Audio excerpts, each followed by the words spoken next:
morning. Happy New Year. Welcome in after further review here on a Friday. First AFR of 2026. We're presented by Don Juan Cigar Bar. Musso in for Moscona. Scone is back on Monday. Last day of his time off here. He'll be back Monday. Jordan Kitchens, Paul O'Neill along for the ride. We're glad you're along for the ride. As I said, happy transfer portal. It has just been a wave of information and things all day long, and really for the last few weeks with people announcing their intentions to enter the portal. You've already seen a couple guys pop somewhere, elsewhere in the portal today.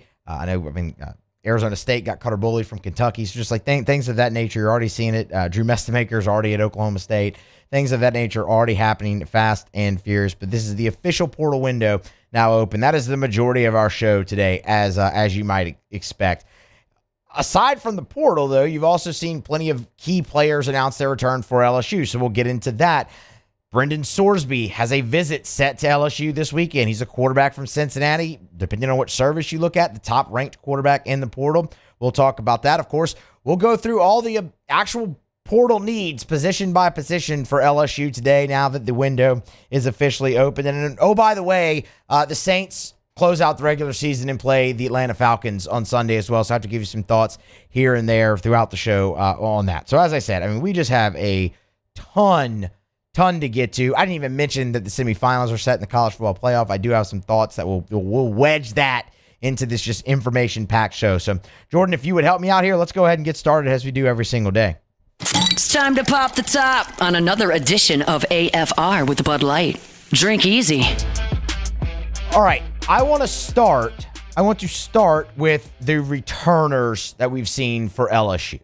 And there have been 10 players that LSU has officially announced their return on social media over the past couple of days, really kind of starting on New Year's Eve, things of that nature. But there's 6 in particular that I really want to look into, and I split them up. We'll do 3 in this segment. We'll do 3 in the next. And I grouped the secondary together. So you have just kind of 3 scragglers, and Harlem Berry is the only offensive player. So let's start there. Let's start with Harlem Berry. This happened New Year's Eve, and this is just absolutely massive for LSU. Harlem Berry was one of the guys everyone was going to keep an eye on when this happened because obviously Frank Wilson, his position coach, a guy that recruited him, a coach that had just such ties to Harlem Berry, to Harlem Berry's family, the relationship that they created there, that was going to be front and central. Okay, is Harlem Berry going to be locked back up? And it was a point of emphasis for LSU from the very beginning. As soon as Kevin Smith was hired and made his first trip to Baton Rouge, the first time he was in the facility, there was an hour-long meeting with Harlem Berry, his parents, and LSU's GM, Billy Glasscock. This was something that they had to get done, that they were dead set on getting done, and ultimately they did. Harlem Berry will be back at LSU in 2026 for his sophomore season, and it's just massive. Harlem Berry is the number 1 running back in the class of 2025. He was a 5-star from New Orleans down there at St. Martin. And you really saw him emerge throughout his freshman season. They were high on him from jump, y'all. We go back to Brian Kelly in the in the fall leading up. He lives up to the 5-star billing. It's there. They raved about him, not just in the running game, but also being advanced in other areas, receiving, pass protection, all of those things. And while you saw Harlem Berry emerge, there's still so much untapped potential there, and the upside is so high. The ceiling is so high for a guy like Harlem Berry. But a little bit on his emergence before we move on to a couple of other players. You really saw the month of November, man.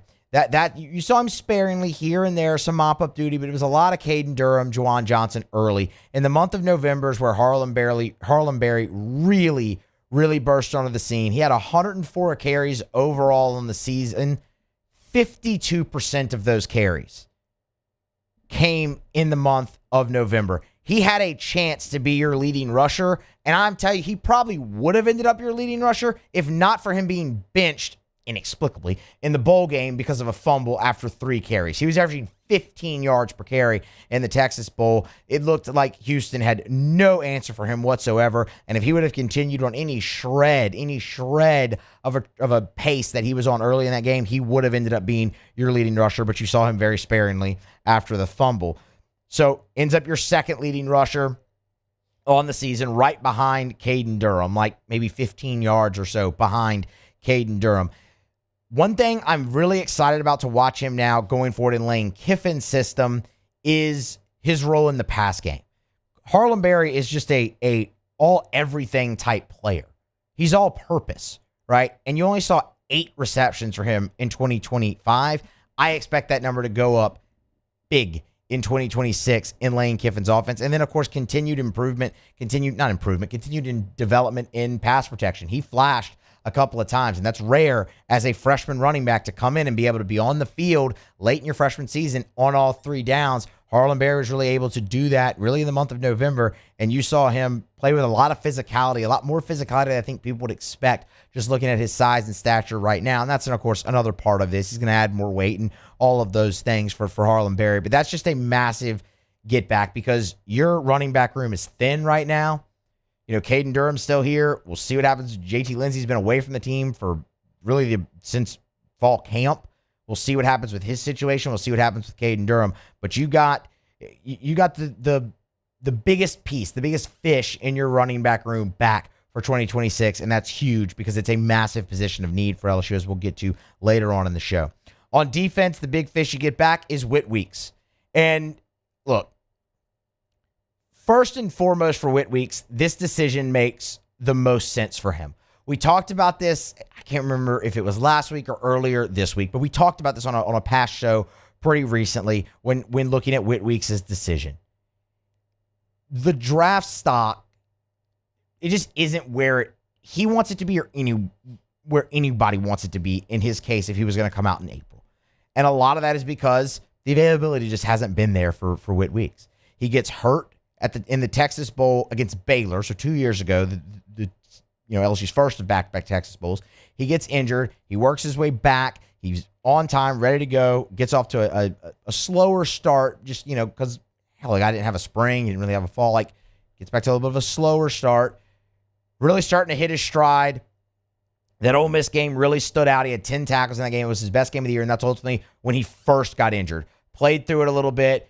South Carolina, played through it there, and then missed 6 games this season. Ultimately came back for, a touch against Western Kentucky and Oklahoma. But because of that, the NFL is going to want to see him be healthy for a full season. That's 2 years in a row now that have been cut short due to injury for Whit Weeks. We know what he is when he's out there. He's awesome. It is sideline to sideline, fast speed, over almost 200 career tackles. He's gotten in the backfield plenty. He's forced turnovers. He is a game wrecker in the middle of your defense. We know that. But first and foremost, why this is so huge is the leadership aspect. That's your heart. That is your soul on defense and really on this team. You want that guy back for one more year if he's able to do it, and Whit Weeks is, and here he comes. And that's just huge because, man, you saw it.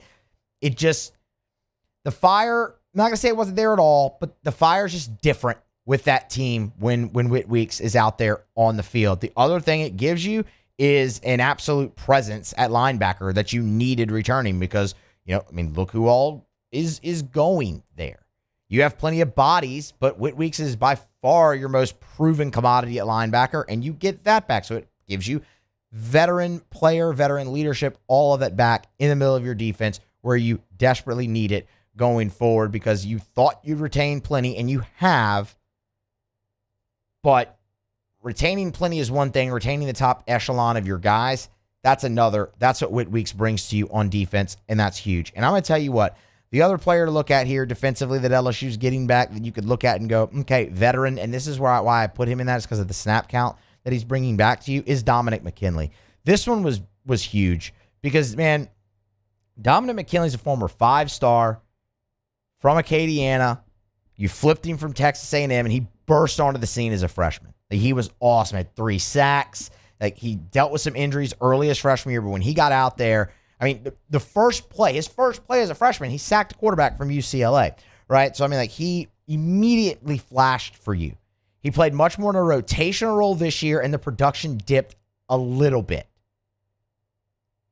But what he is a guy who has played 516 snaps in 2 seasons.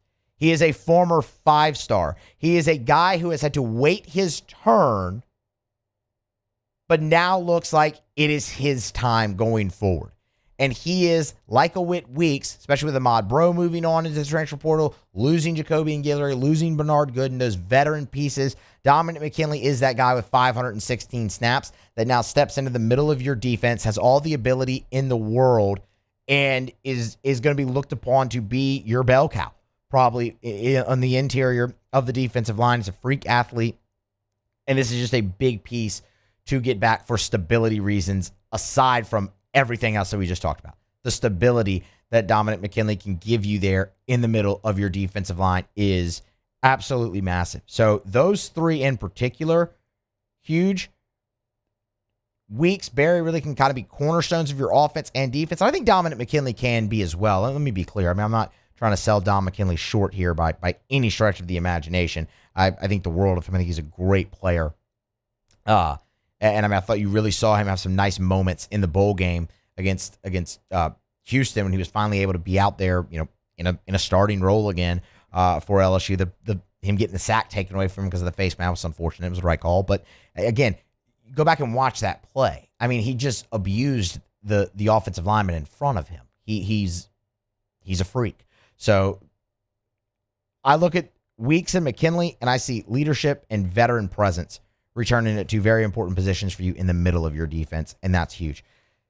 Then there's the secondary, and we're going to talk about that on the other side of the break, because you got three huge additions, or I shouldn't say additions, three huge returners in the secondary for you who are all going to play big roles and did this year, and they are going to be what you're counting on to continue some pretty impressive trends that LSU started here in 2025. So we'll talk about three key returners in the secondary for LSU next here on AFR, presented by Don Juan Cigar Bar. AFR. Love telling you about our friends over at Duplessis Builders, because they're going to build you a beautiful pool, build you a beautiful outdoor kitchen. They'll give you a 10-year workmanship warranty on their pool builds when the industry standard is 1. Let me say that slowly so you understand. Most pool builders, when they build your pool, they give you a 1-year warranty on their work. 1 year. Duplessis gives you a 10-year workmanship warranty, because Derek is an engineer by trade. They take the time to do it right as they go through the process of the pool build, so they're building you something that is going to last, something beautiful that's going to last. You want to know why Duplessis Builders was named a top 50 pool builder in America by Pool & Spa Magazine? Meet with them one time, you'll get it. DuplessisBuilders.net. That beautiful pool, that outdoor kitchen, they can do it all for you. DuplessisBuilders.net. At Bayou Automotive, we believe in a sales process that puts you first. We want you to experience an easy purchase with clear pricing and great service. Let Bayou Ford and Bayou Chrysler Dodge Jeep Ram be your trusted partners in finding your perfect vehicle. The crew at Bayou Automotive is going to do right by you. Every winner knows a great play starts with a solid game plan and the right team by your side. At Sunshine, we're here to keep your operation running strong. From tractors to harvesters, we've got the John Deere equipment you need to tackle every job with confidence. Because when the work's done right, there's more time for the things that matter, like cheering on your favorite team. Make Sunshine Quality Solutions part of your playbook this season, and learn more about what it means to be powered by Sunshine at sunnyquip.com. Dr. Johnson, that's my guy. He gonna tell me when I need to do better. He gonna tell me when I need to slow down. And I trust him 100%. The medical care that I receive at LSU and with Our Lady of the Lake is top tier. I really trust what they telling me, and they keep me right.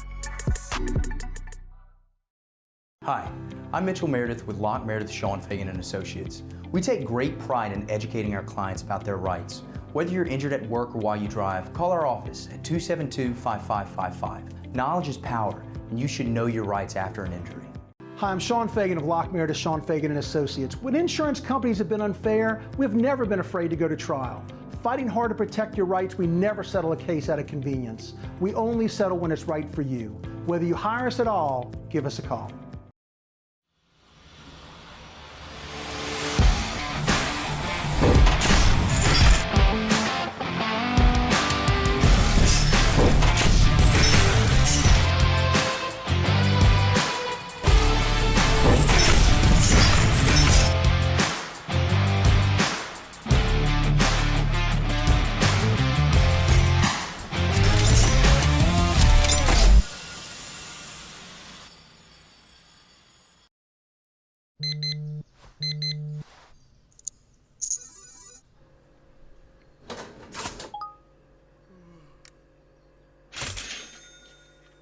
Sometimes you ignore the signs, even when they're right in front of you.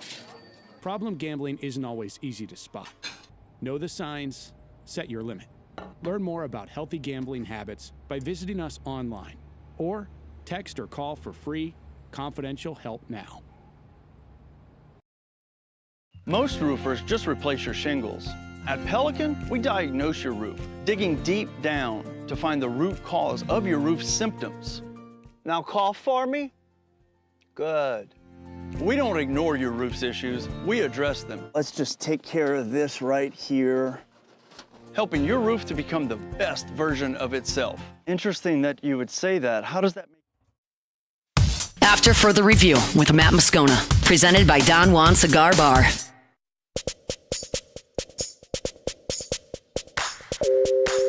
Brought to you by Evermore. Drink Evermore, EVAMOR, evermore.com, evermore.com. For elite athletes, for someone who just wants a healthier lifestyle. Maybe you're a parent, you want a healthier option for your children. Evermore is a great option. I would highly encourage you, bottom line, if you're drinking tap water, don't.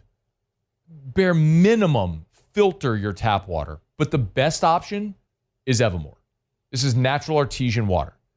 It's underground aquifers on the north shore of Lake Pontchartrain, right there in Covington. They dug a well into that aquifer, and I mean, it's literally thousands of years in the making. That's why they call it Mother Nature's masterpiece. That's what they're pulling out of the ground. The only filtration is take like the sediment from the ground out of the water, and it goes right into the bottle. So it never touches air until you uncap it, take that first delicious sip. Learn more where you can buy it, great retailers or online, EVAMOR, evermore.com.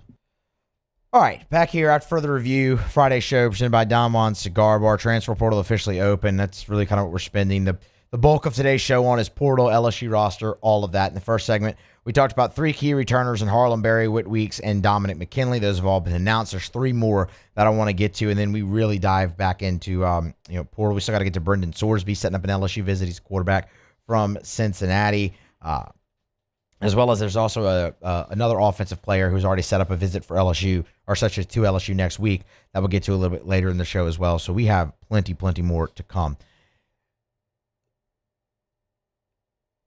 Of the 10 players that LSU has officially announced that are returning, there's 3 more that I wanted to highlight that are, I feel, really significant for 2026. They're all on the defensive side of the ball, and they're all in the secondary. Deshaun Spears, who Pete Nakos had announced was entering the transfer portal only a few hours later to come back and say, well, now he's pulling his name out and returning to LSU, and LSU officially announced it, and I think that's huge. P.J. Woodland, and then DJ Pickett.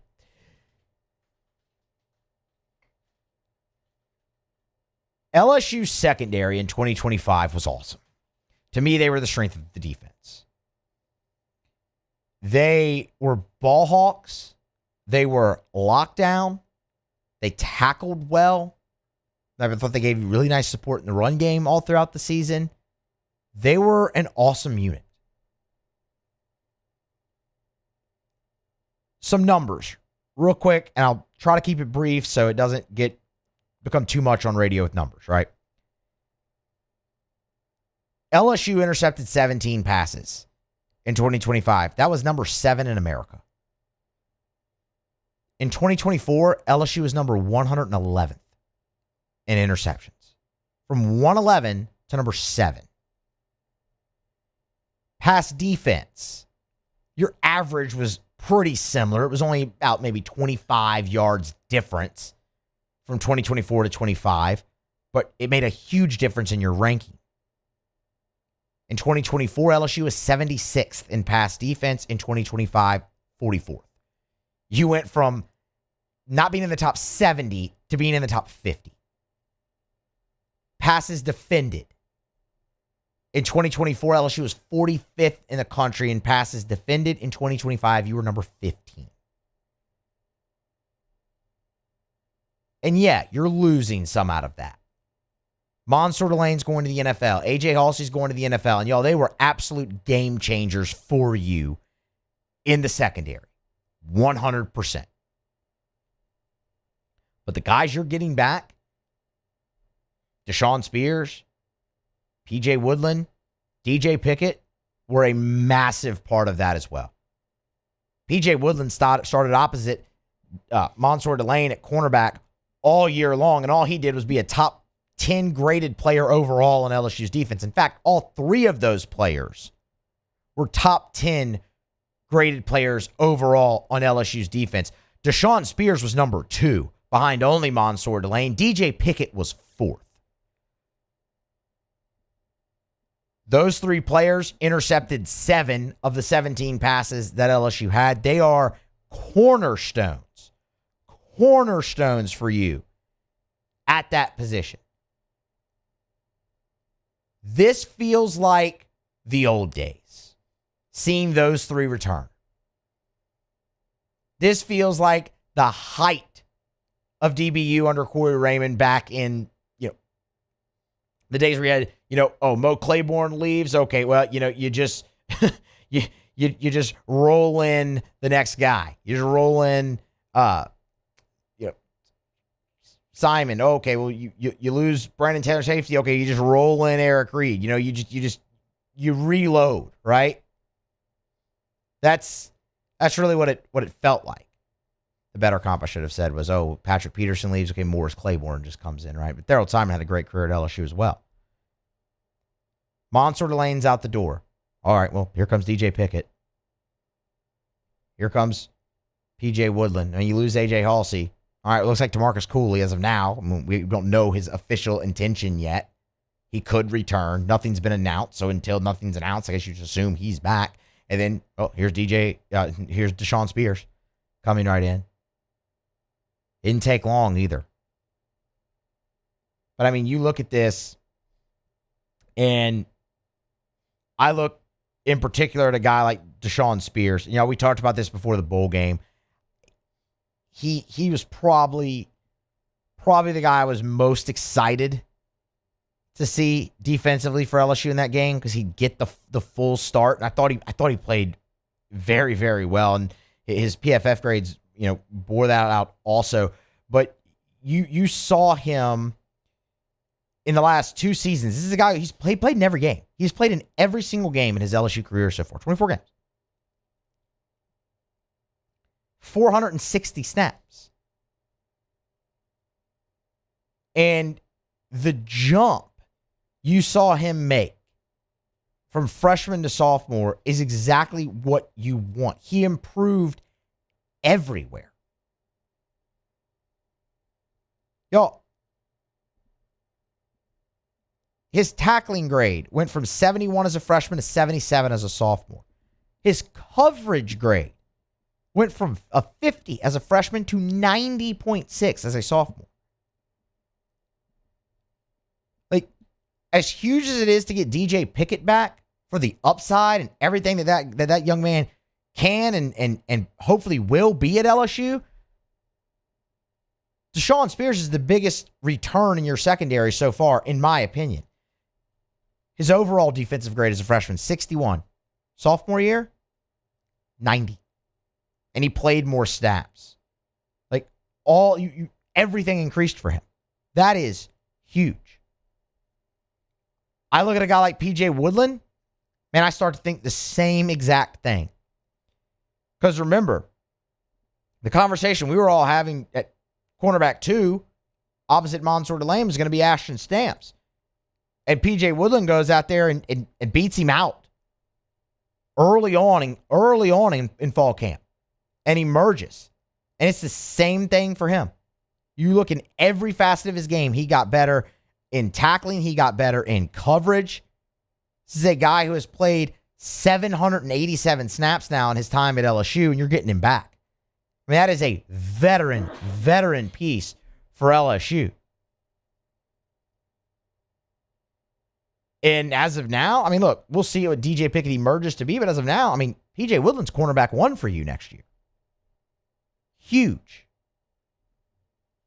And what you're going to want to see out of DJ Pickett, who has all the upside, is 6'5", 195, just an absolute alien out there on the outside at cornerback for LSU. You want to see him take that jump from his freshman year to sophomore that you saw from PJ Woodland, that you saw from Deshaun Spears. The difference is Pickett put even more on film for you as a freshman than those two did, because he's just an absolute freak and the upside's high as it is. DJ Pickett played 524 snaps for LSU this year. He graded out just shy of an 80 overall. He was terrific against the run, and he was really, really good against coverage in a limited sample size of opportunities there. But the future is just so bright in the secondary for LSU. And again, let's see what happens with TaMarcus Cooley. Once his decision becomes public, it's official, whatever he's doing, moving on, going to the draft, coming back to LSU, whatever it might be. That's just another cornerstone because he was a huge part as well. You get him back and you have those four, look out. But I'm going to tell you, Woodland, Pickett, and Spears, outside of Harlem, Berry, and Whit week so far, those are the biggest returns that LSU has gotten. And it underscores as well how massive it was to keep Blake Baker, to retain Blake Baker like Lane Kiffin was able to do. Because the defense as a whole, we gave you the numbers on just the secondary, the defense as a whole took strides. I was looking it up earlier. I think LSU was like 20. They were top 20. They were top 25 at least. I believe in scoring defense. I mean, I've been 24th, 23rd, 24th. Total defense, they're like 27th. Like, it's the best marks for them since 2017 in those respective categories. Retaining Blake Baker keeps that on track, and it also brings back a lot of the talent that helped this defense get there. In the secondary, it feels like you're not rebuilding. It feels like you're just ready to reload. And a lot of that's credit to Corey Raymond. A lot of that's credit to Jake Olson as well at the safety position. And it just feels like a movie that we've all seen before. And it's a movie that LSU got away from. And it feels real good to see that they're back there. Huge returns, huge retention so far for LSU's roster heading into 2026. Next is the transfer portal. And that's where we will turn our attention as we move forward now throughout this show, because you already have some big-time targets with visits set up to come to LSU and others on the way as well. We'll grab a break. We'll come back on the other side. Update for LSU's coaching staff. Might some of those Ole Miss assistants be done in Oxford and moving permanently now to Baton Rouge? We'll tell you who that could be, give you the report, and we'll go around the SEC next as AFR continues here on a Friday, presented by Don Juan Cigar Bar. AFR.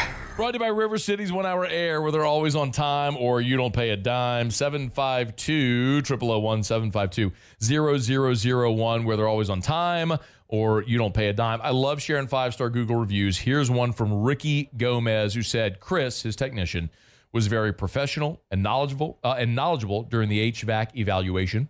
He provided details and recommendations in a clear and concise manner. That's one of the things that always stands out. If you're having an issue with your AC or your heater, and River City's 1 Hour Air sends out a technician for an evaluation, they're going to explain your options to you. And that may sound simple, but like none of it, like I don't know anything about an HVAC, neither do you. Let's be honest. So whenever they go get up in your attic or they go look at your HVAC unit on the side of your house and they come talk to you, like they're going to explain very clearly what's happening and your options to remedy it. It's River City's 1 Hour Air. Look for the big yellow vans and trucks with the giant clock on the side. 752-0001.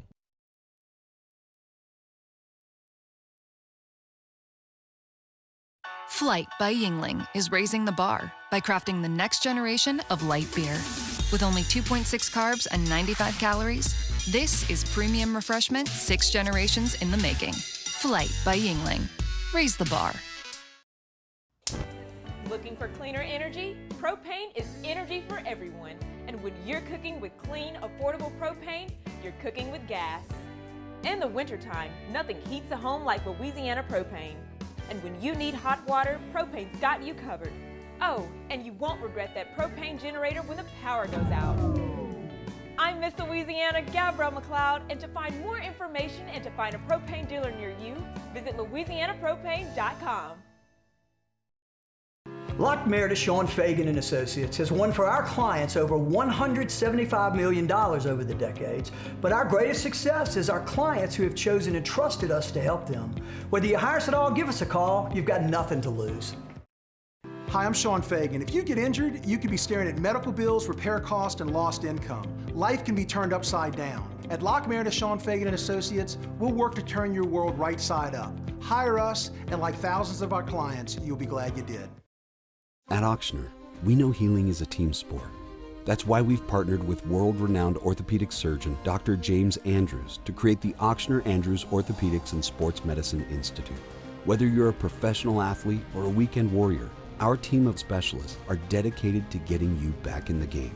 So whatever your reasons are for reaching your personal best, we've only got one: you. Ochsner Andrews Institute. Long live you. We typically think of stress as being bad for us. At Our Lady of the Lake and LSU, we are researching how certain types of stress, such as exercise, can be good for our immune health. By studying people under extreme stress, such as athletes, astronauts, service members, and first responders, we're learning how to improve the immune health of everyone. That's the power of research. That's the impact of champions. Together, we roar. These are the luckiest ice cubes in the world. They could have been a thankless bed for an all-you-can-eat salad bar. But instead, they've been called upon to cradle and cool a crisp, refreshing Dos Equis. Looks like the lucky just got luckier. Dos Equis. Gulf Coast Bank and Trust is giving our customers the power to bank anywhere, After further review with Matt Moscona, presented by Don Juan Cigar Bar. We're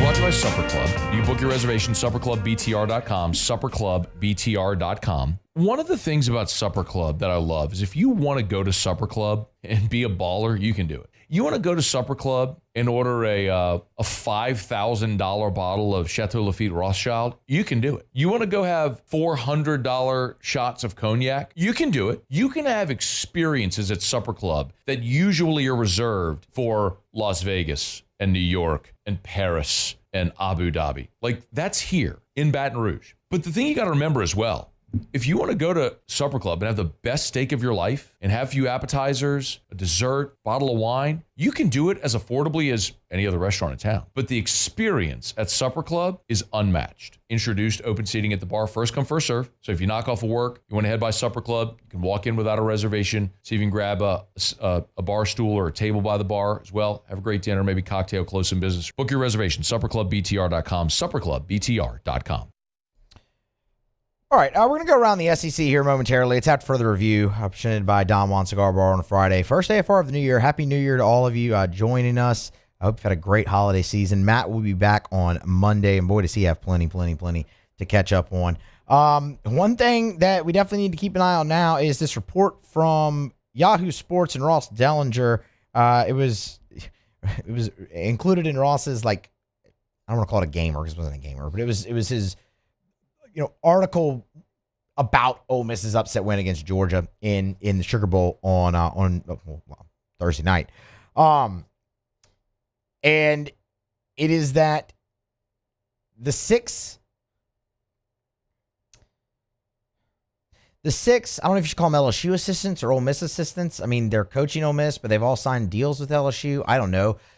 The 6 members of Lane Kiffin's staff that were with him at Ole Miss and are joining him at LSU and still coaching Ole Miss, it remains unclear if they're going to continue to do that. It sounds like for many, probably not all of them, but many of them, their run with Ole Miss in the college football playoff is over, and they will join LSU full staff. Now, I will point out that Charlie Weiss Jr. probably is not one of those. He has expressed desire to remain with Ole Miss, call the plays throughout their college football playoff run, however long that may continue to be. So it might not be Charlie Weiss, but you're looking at some of the position coaches. Those guys are probably now finished. That's what this report suggests. That's what some around LSU have suggested. Some around Ole Miss have even suggested that as well. In fact, many of them were not even listed on Ole Miss's official coaching roster for the Sugar Bowl. Some of the position coaches, that gives you the hint that, okay, those are the ones to really watch. So, look, I'm largely in favor of that. I wish you could get Charlie Weiss as well. He wants to do right. I mean, Cole Kubelik actually had a tweet earlier today as well that he spoke with Charlie Weiss on the field at the Sugar Bowl, and Weiss informed him that he intended as well to continue to coach Ole Miss throughout the playoffs. So, makes sense. I mean, look, if Ole Miss wants any fighting chance, they need their play caller. And especially against the Miami defense that they're going to face, Charlie Weiss leaving them, that would stink. And LSU has really put enough protections into that deal that he signed to where, he'd owe like 300% of his contract. Basically, if he left LSU before April 1st, they feel fine there in that regard. The other reason this just needs to be done is there's plenty. First, LSU needs their staff in-house now, because the transfer portal is happening. Just take the wide receiver coaches as an example. Wide receiver is one of LSU's biggest needs in the transfer portal. Like, your top 4 wide receivers in terms of yards of production, 80% of your production, they're leaving. Like, you need your position coaches in there to be able to help you in this portal cycle. And that goes to really have their full focus on the portal cycle. That goes for everyone on staff, but we use that as an example.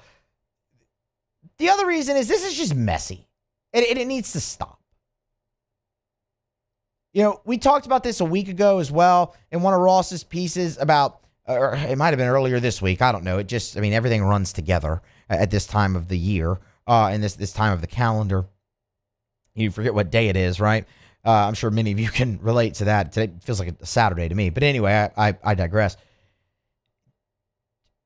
Ole Miss is outwardly saying there's tampering going on and that they're going to compile a case against LSU and Lane Kiffin to try and prove tampering. Now, the conversation we had about this is it revolved around Trinidad Chambliss, talking about he has not had conversations with Lane Kiffin about moving on. He probably hasn't. Those conversations are with agents and all of that. And oh, by the way, you had 6 assistants in your building who were leaving your program, still coaching your team.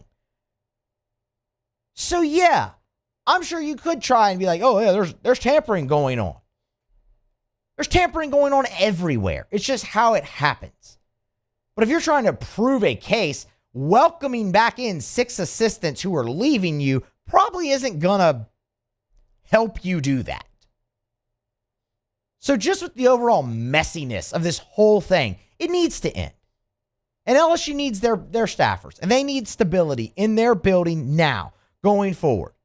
Because now, again, use the wide receiver as an example. Ohio State officially announced Cortez Hankton today. There's no full-time wide receiver coach in LSU's building in a very critical time. So I'm 100% in favor of this. I wish it were all of them, but I understand Charlie Weiss and a couple others' desire to maybe continue this run out with Ole Miss, and I understand the need for that too. But yeah, it's time. So that's your report from Ross Dellinger earlier that it remains unclear, but the clearer part of it was when Ross said many around Ole Miss's program expect, quote, some or all to officially join the LSU staff and move on and end their run with Ole Miss. And that needs to happen. And hopefully that will just further some change in all of this calendar so this doesn't happen in the future. But we'll see. We'll keep you posted. I'm sure we'll get official word on that.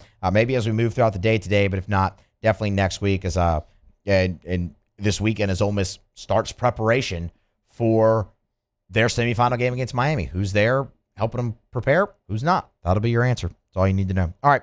It's after further review. We're here on a Friday. Musso in for Moscona, presented by Don Juan Cigar Bar. Let's go ahead and go around the SEC. Around the SEC, bringing you the biggest news from the nation's best conference, the Ole Miss Rebels. Yeah, speaking of Ole Miss, quarterback Austin Simmons, he's entering the transfer portal. Hayes Fawcett, Pete Nakos on the report for that news. Worth noting, Austin Simmons as well enters with a do not contact tab. Pete Nakos says Missouri is really the one and only team to watch here.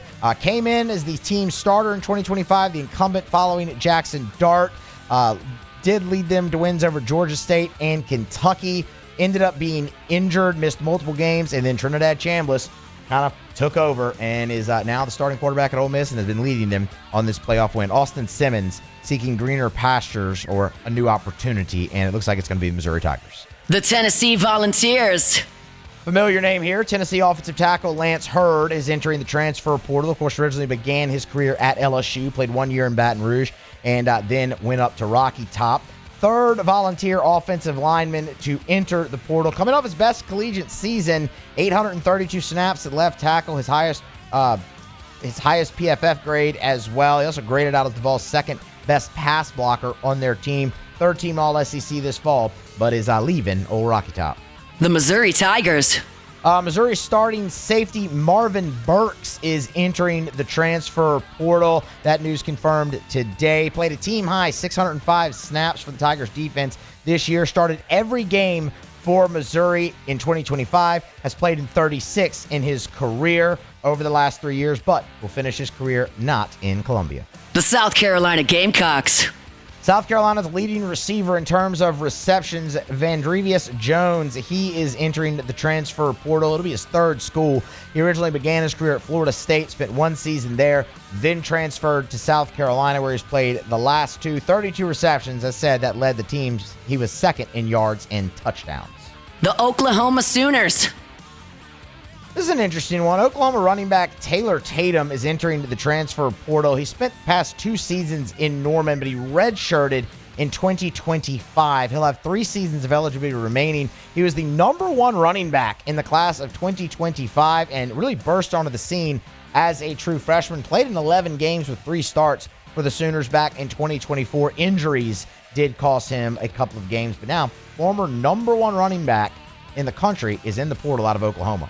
The Auburn Tigers. And finally, Jarris McIntyre will join Alex Golish's staff at Auburn. Of course, former Auburn wide receiver, really burst onto the scene in 2003, his senior year. Had a great season, led him to be drafted by the Kansas City Chiefs. He comes to Auburn from Central Florida, where he was the Knights' director of high school relations. He's expected to work in the same role for Auburn, as well as some alumni relations on the Plains as well.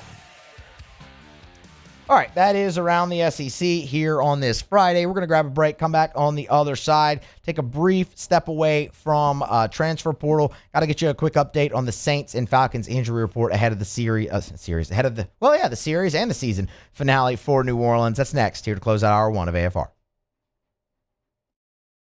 After further review. Get Gordon and get it done. Gordon McKernan Injury Attorneys. If you've been injured and it's not your fault, do what injured people in Louisiana have done for more than 30 years. Call Gordon McKernan Injury Attorneys. 888-8888. It's all 8s. 888-8888. I don't even need to give you the area code because no matter where you are in the state, it doesn't matter. Just dial 888-8888 for Gordon McKernan Injury Attorneys. Gordon does an awesome job, man. He's a great person. They've been so invested in our communities with all the charitable and service work that they do. They give back into the communities that they represent, no matter what time of year. If it's the bike giveaway for kids around Christmas time, if it's the laptop giveaway around back to school time, if it's the charitable work they do during October for Breast Cancer Awareness Month, they're always involved in the community. We tell you all the time, of course, about the G Team and what Gordon's done with NIL and the opportunities that he's afforded student athletes. Just a great, great community partner. If you've been injured, you need representation, go to getgordon.com. That's getgordon.com. Get Gordon and get it done. Gulf Coast Bank and Trust is giving our customers the power to bank anywhere, anytime during this challenging event. And we're right there with you. Our mobile banking app is a smart way to manage your money and time. Gulf Coast Bank and Trust, the bank that cares about you. Trust isn't given, it's earned. On the field, I trust my team. For my healthcare, I trust the lake. Our Lady of the Lake sports medicine experts know what it takes to improve performance and build champions at every level. That's why LSU chose Our Lady of the Lake as its championship health partner, trusting Louisiana's best medical team to care for our state's best athletes. From championship athletes to everyday champions, trusted care starts here. I trust the Lake. Dr. Johnson, that's my guy. He gonna tell me when I need to do better. He gonna tell me when I need to slow down. And I trust him 100%. The medical care that I received at LSU and with Our Lady of the Lake is top tier. I really trust what they telling me, and they keep me right. At Bayou Automotive, we believe in a sales process that puts you first. We want you to experience an easy purchase with clear pricing and great service. Let Bayou Ford and Bayou Chrysler Dodge Jeep Ram be your trusted partners in finding your perfect vehicle. The crew at Bayou Automotive is going to do right by you. I'm Lawyer Locke Meredith. We are honored and humbled to receive from our clients in Google, based on 5-star client reviews, the designation of our law firm is highly recommended. Whether you hire us at all, please give us a call, 272-5555. You have nothing to lose. Hi, I'm Mitchell Meredith. Injuries happen when you least expect them to, making your life more complicated. At Locke Meredith, Sean Fagan and Associates, we know this, and we strive to help each of our clients during these times. Whether you hire us at all, give us a call at 272-5555. I'm Gabrielle McLeod on behalf of the Louisiana Propane Dealers. I have spent hundreds of hours preparing for scholarship competitions. That preparation paid off when I won the Fitness and Talent Awards along with the title of Miss Louisiana. The Louisiana Propane Dealers are also pretty talented and want you to be prepared for when the power goes out. Visit LouisianaPropane.com to find out about propane generators and other safety tips. Louisiana Propane, it truly is the fuel for our future. After a decade of working in private duty nursing, I know how hard it can be to find compassionate care for the ones that you love the most. So I started Decision Critical, a premier concierge nursing agency, so we can take care of you wherever you are.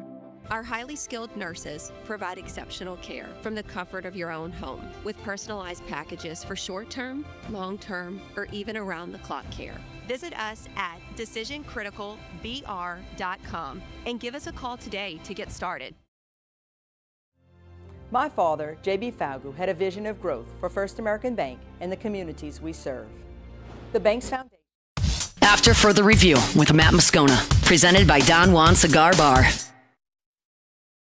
About Arco Power Systems, ARCCO, arco.com, arco.com. That's Arco Power Systems. We talk about generators a lot in Louisiana, especially all along the Gulf Coast, where we're sort of in this storm belt right here in the Gulf Coast.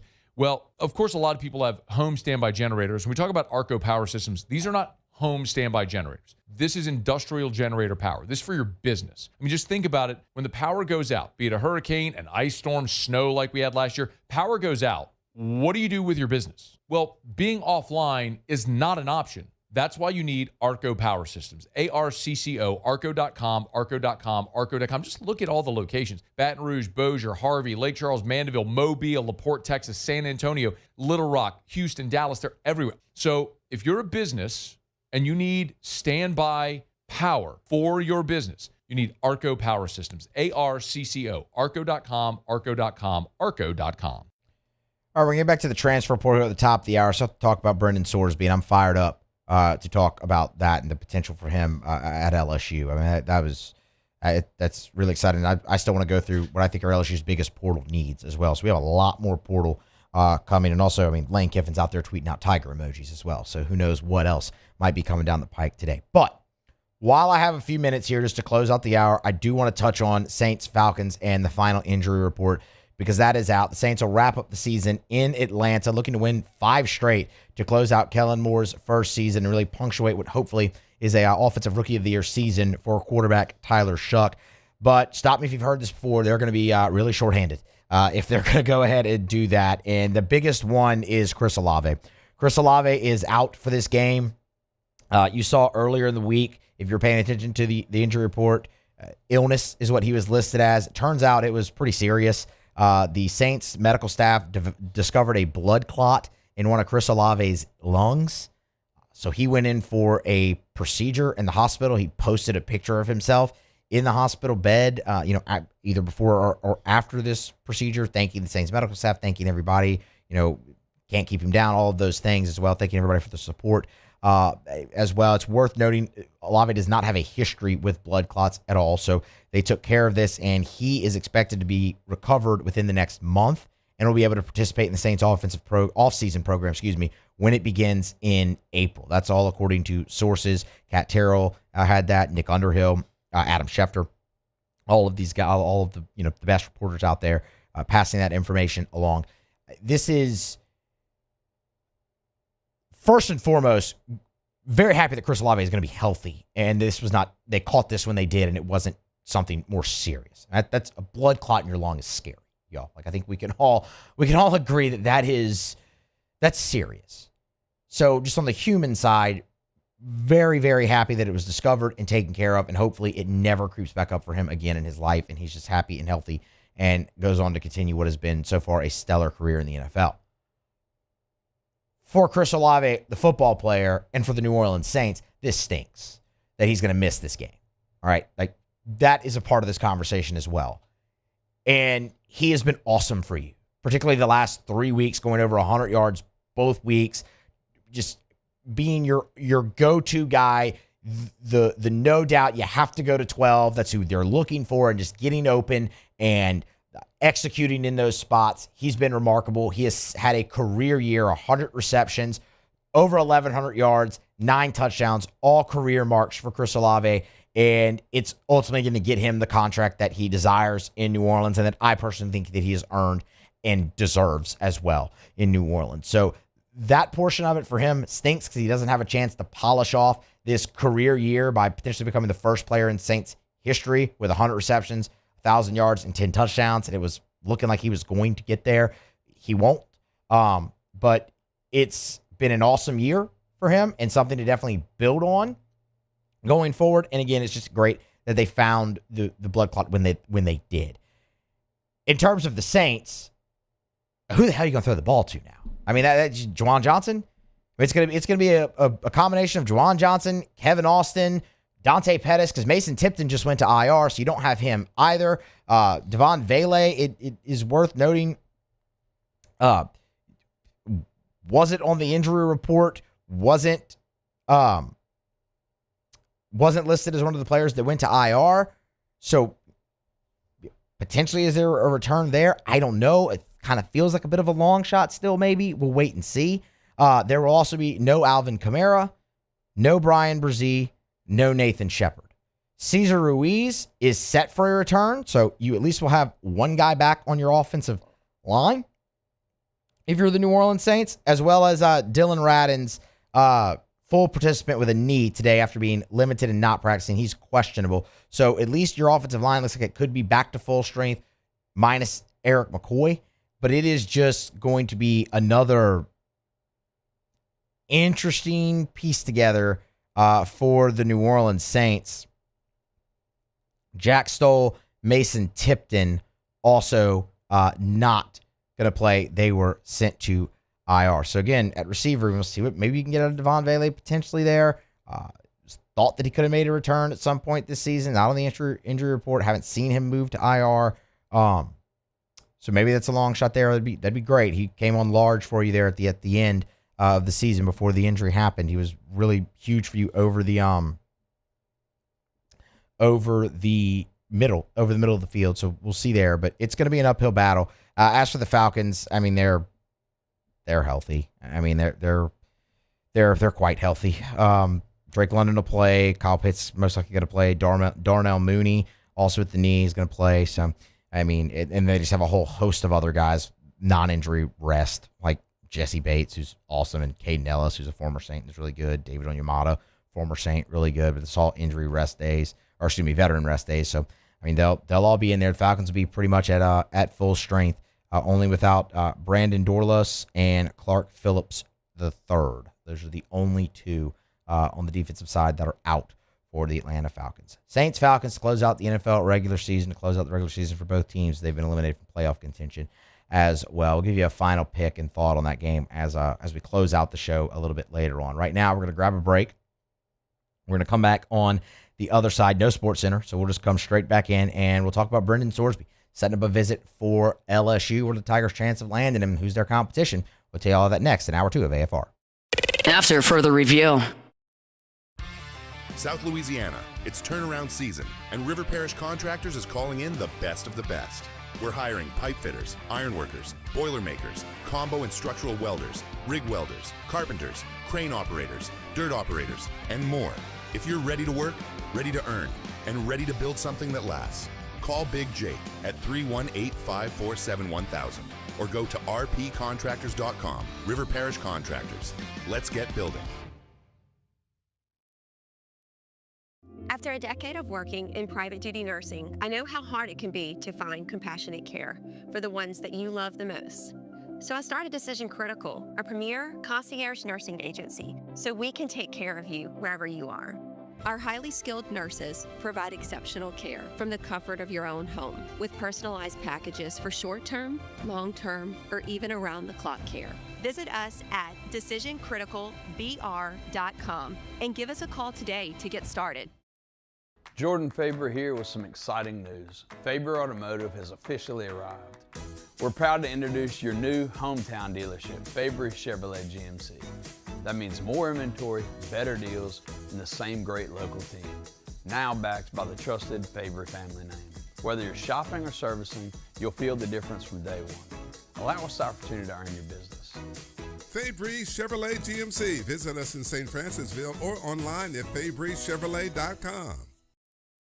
I'm lawyer Collins Locke Meredith. Among the most important factors to consider when you're hiring an injury attorney is trust. You trust your attorney will put your interest first, treat you with respect, fairness, and honesty. You trust them to be there for you when you need them. At Locke Meredith, Sean Fagan and Associates, thousands of clients have trusted us to represent them, and for good reasons. Please visit us at LockeMeredith.com to learn more, and whether you hire us at all, give us a call at 272-5555. You have nothing to lose. Today, we are shaping tomorrow. We are researching how extreme stress impacts the immune system, from trauma victims to athletes and even astronauts. Our work is leading the way in sepsis treatment, saving countless lives. We're unlocking the mind with music in exciting new ways. Our Lady of the Lake Health and LSU are improving the health of our state. That's the impact of champions. Imagine the impact we'll have on the future. Together, we roar. Looking for cleaner energy? Propane is energy for everyone. And when you're cooking with clean, affordable propane, you're cooking with gas. In the wintertime, nothing heats a home like Louisiana propane. And when you need hot water, propane's got you covered. Oh, and you won't regret that propane generator when the power goes out. I'm Miss Louisiana, Gabrielle McLeod, and to find more information and to find a propane dealer near you, visit LouisianaPropane.com.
Matt Moscona. I'm very important. After further review. Say it one more time. After further review with Matt Moscona. And here we go. Live from the Raising Cane studio. Let's ride!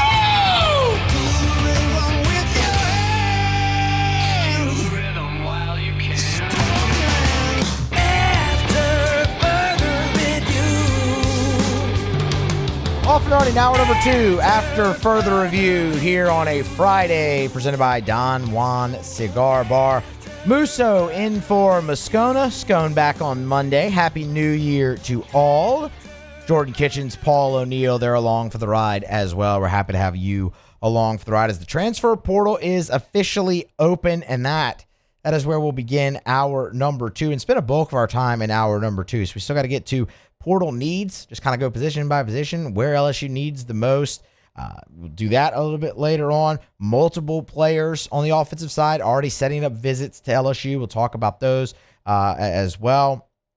And I do have some thoughts on the college football playoff quarterfinals, how those played out, and of course, obviously, what they resulted in, which was, now the set of the semifinals: Ole Miss, Miami, and Indiana and Oregon. I think both those are going to be fantastic games. So we'll get to that a little bit later on as well. But as promised, portal is where we start. When you look at LSU's portal needs, the majority of them are on the offensive side of the ball, of their most glaring.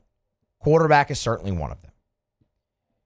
Yes, as of this moment, LSU still has Michael Van Buren on their roster for 2026 as a quarterback.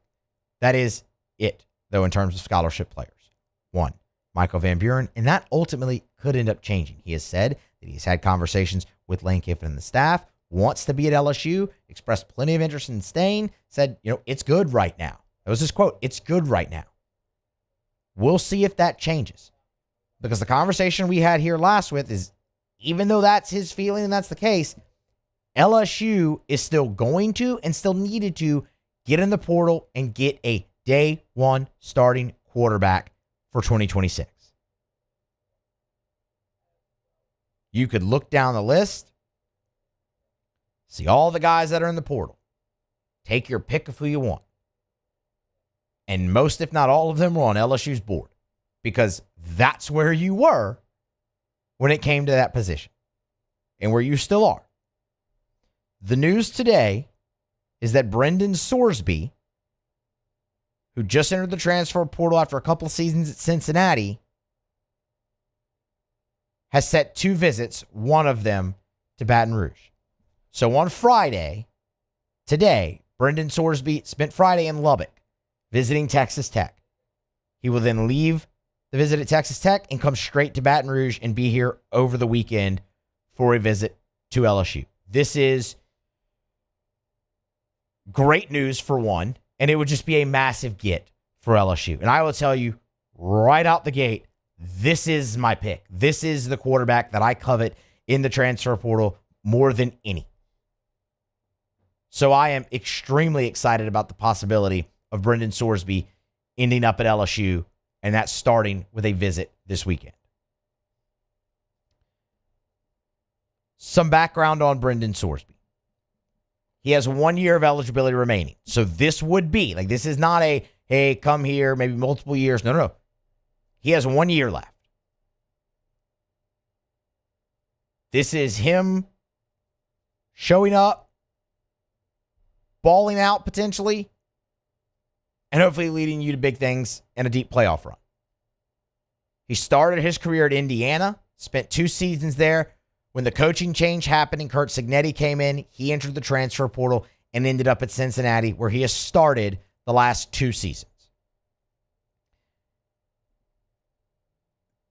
The jump he made, noticeable in one area in particular, and that was touchdown passes.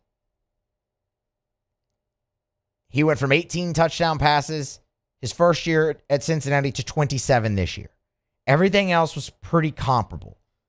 You might say, what's the reason for the touchdown pass increase? Well, there's a couple. Number one, just another year older, another year developed. Number two, he didn't get sacked 17 times. They had a great offensive line in front of him that kept him upright, and he was able to sit back there and pick defenses apart. In one area in particular that excites me, and I'll tell you about that momentarily. But this is a guy who completed over 60% of his passes, threw for 2,800 yards, 27 touchdowns, 5 interceptions, a great ratio. He had a quarterback rating of over 150. He was awesome in the Big 12.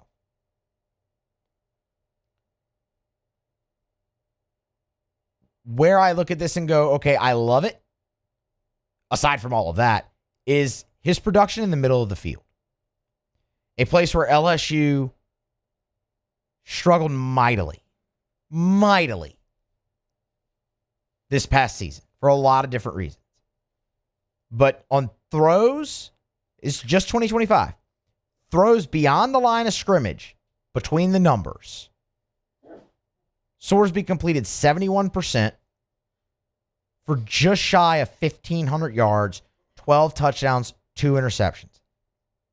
When you just look at him on throws in the numbers, on passes 20 yards or more, he was 10 of 19 for over 500 yards, 4 touchdowns, 1 interception. He shines there. Things you might want to see him improve on a little bit if he does end up at LSU. Completion percentage as a whole, particularly to the boundaries. But that will come in Lane Kiffin's offense. And that's where I look at this and I go, okay, he's a perfect fit. Because he's already shown plenty of accuracy. And Lane Kiffin's offense, all it does is have numerous high percentage throws in it. Numerous. To where that it's very quarterback friendly. And you could argue the weapons he'll have at LSU will be better than he would at Cincinnati. Will he be playing tougher defenses in the SEC if he chooses LSU? Absolutely. But this is a guy with plenty of talent and plenty of skill. The other aspect of this that we have not discussed yet is the dual threat aspect. And he is true dual threat guy. Sorsby, 101 carries this year, 580 yards, 9 touchdowns. And it's not just scrambles. He can do it both, design runs and scrambles. He picked up 39 first downs with his legs alone for Cincinnati. He is production immediately. And man, LSU, where look, you're going to go out there and you're going to add pieces in the portal on the offensive line. Like, I understand that.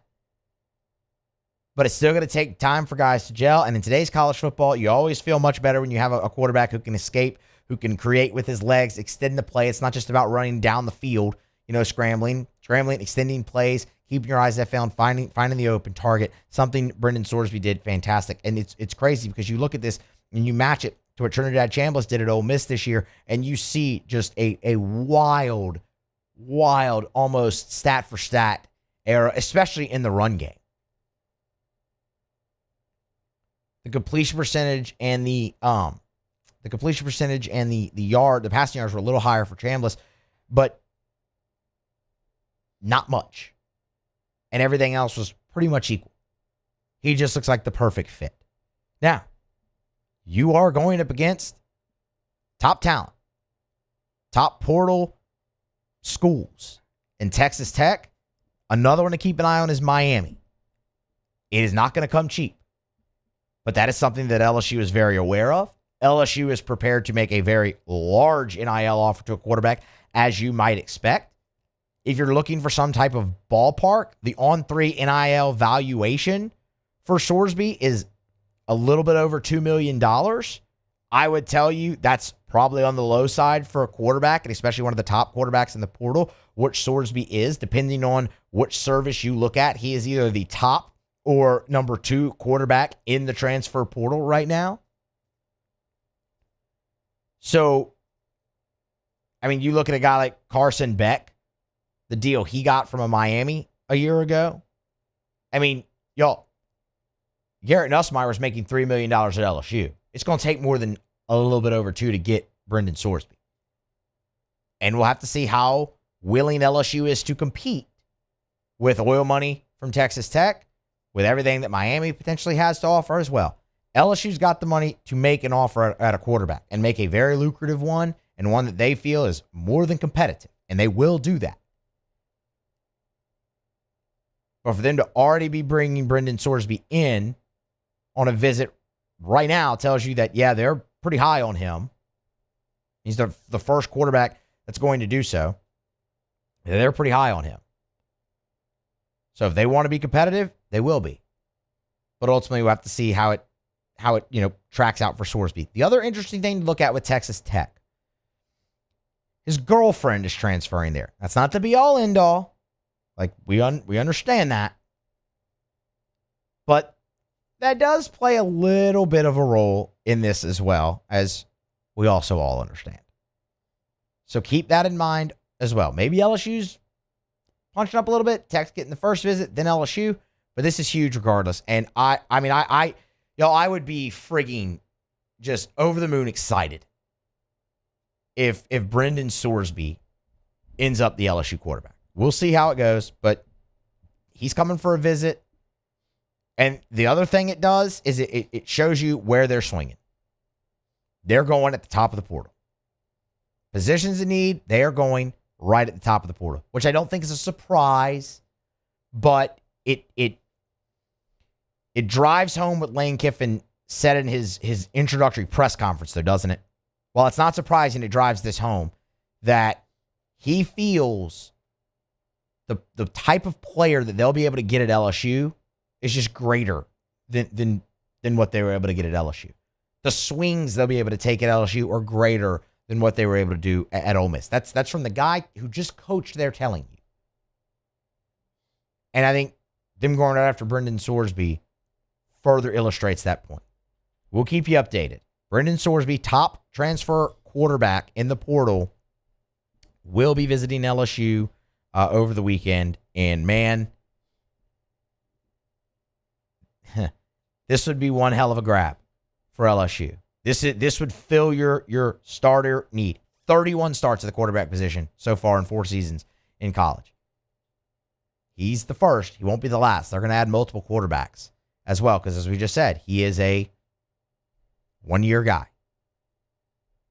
But, man, that'd be huge. And he'd be a guy that many would want to come play for as well from the skill position realm. LSU, Brendan Sorsby visiting over the weekend. All right, we're going to grab a break, and we'll come back, continue with the portal. Now that we have the key returners out of the way, we've talked about somebody coming in on a visit. Let's talk about LSU's overall portal needs. That's next here on AFR.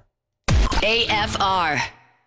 Christmas is in the rearview mirror, and maybe you didn't get what you want, so how about you gift it to yourself? Go by Clegg's Nursery, any of the 4 locations, and they got tons of options. Yeah, they still got a great selection of poinsettias, a lot of beautiful plants that love this cooler weather. And remember, this is still the perfect time to go plant that fruit tree, that citrus tree that love this cold weather. So get by Clegg's Nursery, an amazing selection at any of the 4 locations. You know where they are. Siegen near Airline, LA 16 in Denham, Mid-City on Donmore, and the Garden Center on Greenwell Springs. Tell you every day to buy local, shop local. And yes, they still have an amazing selection of outdoor decor. The tuned wind chimes we tell you about all the time, the bird feeders, the hummingbird feeders, all of the different doormats and garden decor. They've got it at any of the 4 Clegg's Nursery locations. So do what I've told you to do for, a decade now. Buy local, shop local, and be sure to tell them Matt sent you in to Clegg's Nursery. Trust isn't given, it's earned. On the field, I trust my team. For my healthcare, I trust the lake. Our Lady of the Lake sports medicine experts know what it takes to improve performance and build champions at every level. That's why LSU chose Our Lady of the Lake as its championship health partner, trusting Louisiana's best medical team to care for our state's best athletes. From championship athletes to everyday champions, trusted care starts here. I trust the lake. These ice cubes could have been a thankless bed for an all-you-can-eat salad bar. But instead, they cradle and cool the crisp, refreshing Dos Equis. Nicely done, ice cubes. Most roofers just replace your shingles. At Pelican, we diagnose your roof, digging deep down to find the root cause of your roof symptoms. Now cough for me? Good. We don't ignore your roof's issues, we address them. Let's just take care of this right here. Helping your roof to become the best version of itself. Interesting that you would say that. How does that make you feel? So call Pelican Roofing for your free roof checkup today.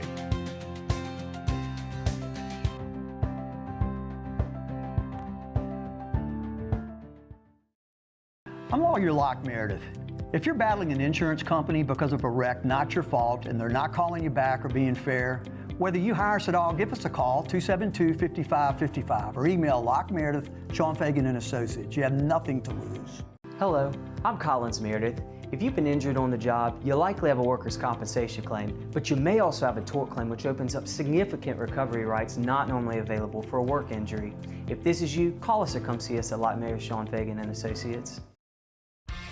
South Louisiana, it's turnaround season, and River Parish Contractors is calling in the best of the best.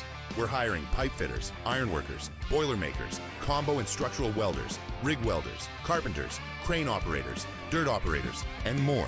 If you're ready to work, ready to earn, and ready to build something that lasts, call Big Jake at 318-547-1000 or go to rpcontractors.com. River Parish Contractors.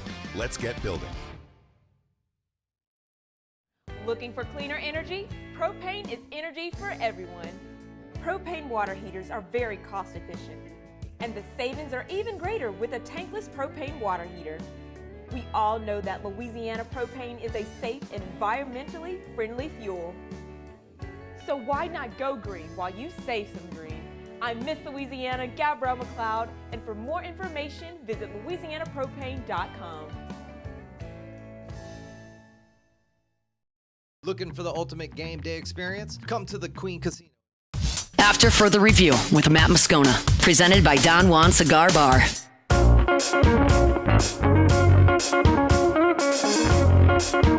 It is my pleasure this week to welcome our new partner on to After Further Review, Our Lady of the Lake. Of course, great partnership as well as the official championship health partner of LSU. When you think who takes care of the LSU athletes, well, it's Our Lady of the Lake and the physicians there. Game-changing care, keeps athletes at their best, builds stronger, healthier Louisiana for all of us at every level. I've told you about my experience throughout my life living in Baton Rouge at Our Lady of the Lake, from volunteering at the Ronald McDonald Playroom to helping raise funds through so many different fundraising efforts for the standalone Children's Hospital to taking my son to see specialists there at Our Lady of the Lake Children's Hospital, to my own personal health. My GP is Dr. Kurt Chastain with Our Lady of the Lake Men's Health. It's good enough for the LSU athletes. It's good enough for me and you, of course. It's Our Lady of the Lake. You can learn more at ololrmc.com/LSU. I have another receiver that is lining up a visit to LSU. We'll tell you about him a little bit later before we get out of the hour. The second hour, we'll probably do that to close hour number 2 out of NC State. His name is Terrell Anderson, so we'll talk about that a little bit here as we look forward to closing hour number 2. But what I wanted to do right here is really look at LSU's portal needs top to bottom. Biggest, where you might just need some depth. In fact, this is how I broke it up. Top positions of need, positions with depth, but you need another starter, positions to add competition, and positions that need depth. So we'll kind of just take them, those categories one by one. We'll start with top position of need. And I mean, y'all, these are all on the offense. Quarterback and offensive line, chief among them. We kind of talked about quarterback a little bit there in the last segment. We were talking about Brendan Sorsby's visit coming up to LSU. You have Michael Van Buren, and that's it. He is your one scholarship quarterback, and he might end up moving on depending on what LSU does here. LSU is going after multiple quarterbacks in the transfer portal. They need a starter, and then they need somebody else with experience. I will experience to be a backup or maybe come, hey, sit, develop, multiple years of eligibility left. Last week, we threw out Bryce Baker potentially as an option for that. He just entered the portal, and we talked about it then. A guy who redshirted at North Carolina, has all 4 years left, was an LSU, a guy LSU tried to flip late in the process in the class of 2025. Ultimately didn't get that done. But someone like that. Not necessarily him specifically, but someone like that. So, bona fide starter. You'd love to have experienced backup in there as well, which a guy like Michael Van Buren, if he chooses to stay, could fill that role for you. If not, you'll need to go get that out in the portal as well. And then somebody who, with multiple years of eligibility remaining, who could sit, learn, develop in the system potentially. That's what you're looking for at quarterback, and you desperately, desperately need it. We will see kind of how that goes along. And again, Brendan Sorsby, Texas Tech's quarterback, hopefully not Texas Tech's quarterback. Cincinnati's former quarterback who's visiting Texas Tech today will be at LSU over the weekend. He could be the first step in going a long way in there. And then, of course, I mean, you have plenty of others as well that you could see LSU go target, but quarterback is right there. And I'll remind you again, Lane Kiffin with an incumbent starter in Austin Simmons heading into this season at Ole Miss, took 3 quarterbacks out of the transfer portal. So LSU's taking multiple. 2 at least. I wouldn't shut the door potentially on 3, depending on what happens with your current roster. Then there's offensive line. You know the story. There are 6 offensive linemen already in the portal from LSU. Carius Kern, Tyree Adams, Cohen Eccles, Ori Williams, Paul Mubanga, and DJ Chester.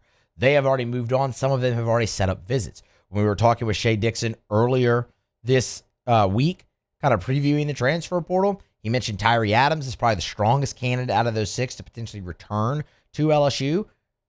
Wait and see what happens with Braylon Moore. His decision, whether it is NFL draft or return to LSU, that is one to really keep an eye on. Nothing official has come there in terms of Braylon Moore. The deadline to declare for the draft is middle of this month. So we'll know that answer sooner rather than later. That would certainly be a huge boost. But one thing's for certain, you need guards and tackles if you're LSU.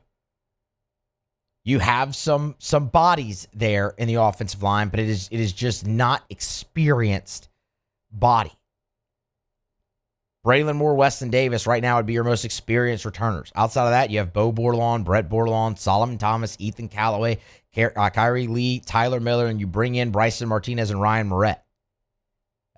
That's where you are. And in that, you see Moore as a center, Davis as a tackle. You need another tackle, and you need guards. If you can get somebody else from this O-line class that entered the portal from you back, awesome. There's a lot of talent there. But I want LSU, for me, to go out and get a starting tackle and 2 starting guards. And maybe some more depth pieces as well. Because right now, with what we know, you're looking at 1, 2, 3, 4, 5, 6, 7, 8, 9, 10. You need a few more. If you go get 5, that gives you 15. I could even see you going a little bit higher than that potentially in your rotation. But quarterback, O-line, first and foremost, chief amongst your needs in the transfer portal. Then there's running back. You got a huge boost with Harlem Berry returning. We will see what happens with Caden Durham, who obviously could return, could enter the transfer portal. He's been a candidate to potentially maybe follow Frank Wilson to Ole Miss, potentially, maybe. As of now, he has not announced his intentions to enter the transfer portal and is not in the transfer portal. If you get Caden Durham back, that is huge. And you have your 1-2 punch with Harlem Berry and Caden Durham, and then your needs in the transfer portal at running back change drastically. Like what you're looking for, changes drastically. If Caden Durham ends up moving on from LSU, you need somebody who can go in there and compete and you feel comfortable putting in the game, who you know can be a bell cow for you. You're looking for the other half of your 1-2 punch. With JT Lindsey, he's been away from the team with legal trouble, obviously, since fall camp. We will see what's next in his process and his time at LSU. But right now, you cannot count that guy as a member of your team. So you're looking at Berry and Durham. You need multiple running backs. You need depth pieces right now. And then again, depending on what happens with Caden Durham, it could change what you're looking for. But I think you need at least 2 in that room as well. And then there's wide receiver in terms of just no one. Kyle Parker into the transfer portal. That stinks. I don't like losing Kyle Parker. That's a tough one to swallow. We'll see if LSU can, if that's a path they want to go down, and see if they can, have him to have a change of heart and come back. We'll see. I'm not even sure if that's really what LSU wants. But he leaves. That takes away 80%, roughly around 80% of your production from wide receivers a year ago. What you have returning right now, because Destin Hill also entered the portal. We'll see what Nick Anderson wants to do. Sounds like he might be leaning a little bit towards coming back again. So you would have Nick Anderson, Phillip Wright, Teron Francis, and then you brought in Jabari Mack, Corey Barber, and Brandon Allen. That's it. Y'all, that's 6 receivers. That's not enough. And you have, while there's a lot of talent there, you don't have the experience. And you're going to need a lot of experience coming in to be starters. Look for another big portal class because you have to have it. Probably 3. I'd say maybe 3, conservatively 3 receivers coming in this class. And you already have visits being lined up with 2 who we're going to tell you about here a little bit later on in the show. But those are the 4 that I looked at and I said, okay, top positions of need. Now, if I go to positions that you have depth, but I think you need another starter at, they're both on the defensive line. It's your interior defensive line, and it is your edge rusher spot. You have to find a starter to play next to Dominic McKinley. LSU has a lot of talent. You know, Walter Buddy Mathis played a good bit of football for LSU this season and played very well. He played 139 snaps for LSU and acquitted himself nicely. But I'm not willing to turn 139 snaps over to, hey, you're going to go start next to Dominic McKinley. Dom McKinley with his 516 total snaps. The next closest on the interior is Sean Washington, and it's less than 200. And that has been in multiple years of football. Yes, on paper, you have a lot of guys. You need another starter. I look at a guy like Buddy Mathis.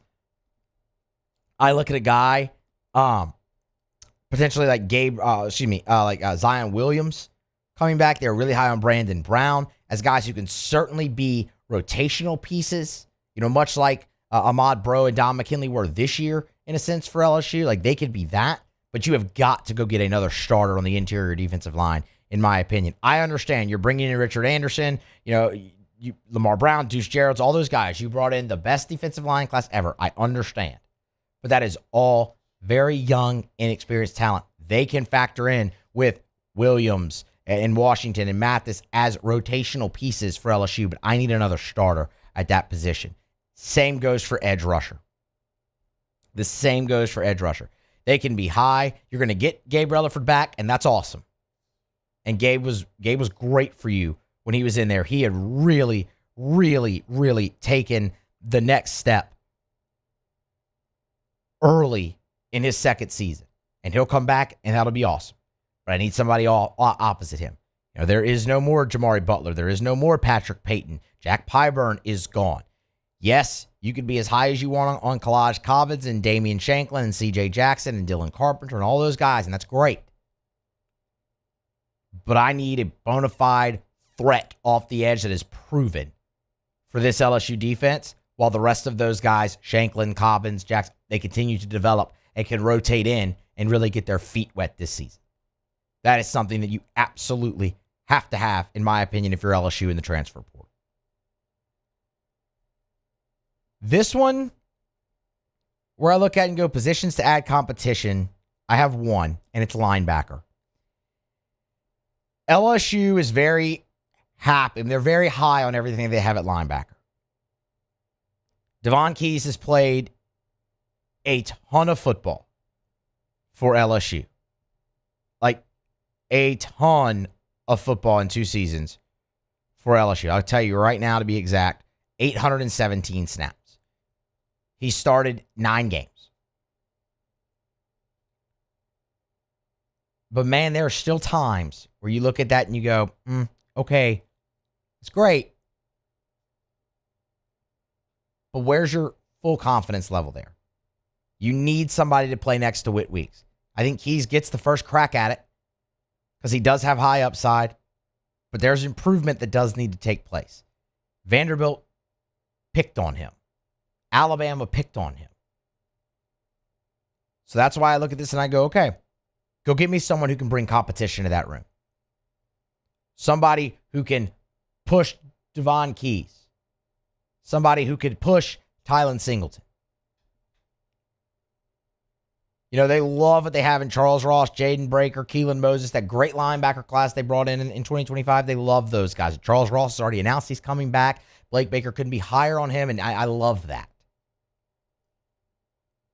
But he played mainly on special teams.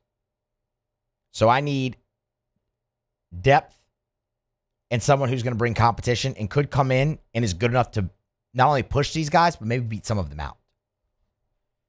because outside of West Weeks and Whit Weeks, you struggled at times at linebacker this year. So while you have a lot of young talent and they're very high on that, I need someone who's going to come in there and, force the issue a little bit with that room. That's what I'm looking for. And I say it that way because I also am high on all of those players that we just named. Okay, 3 more positions. And these are just positions where I think you need to add depth. They are cornerback, safety, and tight end. We'll start with corner. I mean, look, you're getting DJ Pickett, PJ Woodland, Aiden Andy, Jakeem Jackson. I mean, all of those guys have announced they're coming back. You're bringing in Haven Finney and Des Ellis. Finney's a reclassification. He's young, so there's that. But, I mean, still, y'all, that's 6. You need more bodies there at cornerback. I think you feel great with your starters in Pickett and Woodland. I think you feel really good in your depth. And Jakeem Jackson, he played, potentially being your third guy. He played very well late in the season when he was asked to come in and play at a great PBU against Western Kentucky. Had some flashy plays in the bowl game as well. So I think you feel good there. And obviously you like Finney, who could get some early playing time, but again, just very young with the reclassification there. So you need bodies, and you need somebody who can come in and be able to go in the drop. The drop of a hat, one turned ankle away. Same goes for safety. Obviously, you get Deshaun Spears back. That's huge. We'll see what happens with DeMarcus Cooley's decision when that's made public. Joel Rogers entered the portal. So you're looking at right now Spears, Cooley, Bradford, Jace Thomas, and CJ Jim Coyley. And you bring in Hall and Isaiah Washington. That's a lot of bodies. And Jordan Gilbert as well. That's a lot of bodies. But I wouldn't mind another depth piece there potentially as the 4th rotational player. Right? Like, okay, you have Cooley, Spears as your starters. Okay, maybe Gilbert, and give me another guy there. And then, you have the rotational pieces as well. But I want a little bit more experience in that room behind your top 3 at safety. And that's really the same goes for tight end as well. I mean, look, we're all expecting Trey Green to be back. That has not been officially announced or anything of that nature, so we'll wait and see. He's a star at that position. Obviously, like, we know, like, he is unquestioned a complete game wrecker and game changer.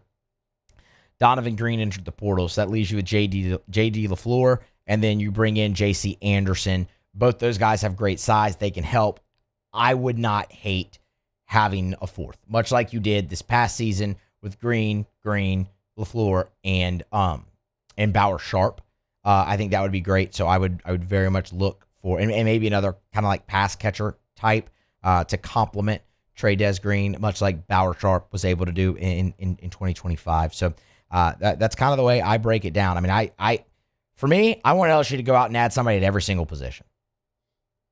Like, and I think they need to, just from turnover purposes of this roster.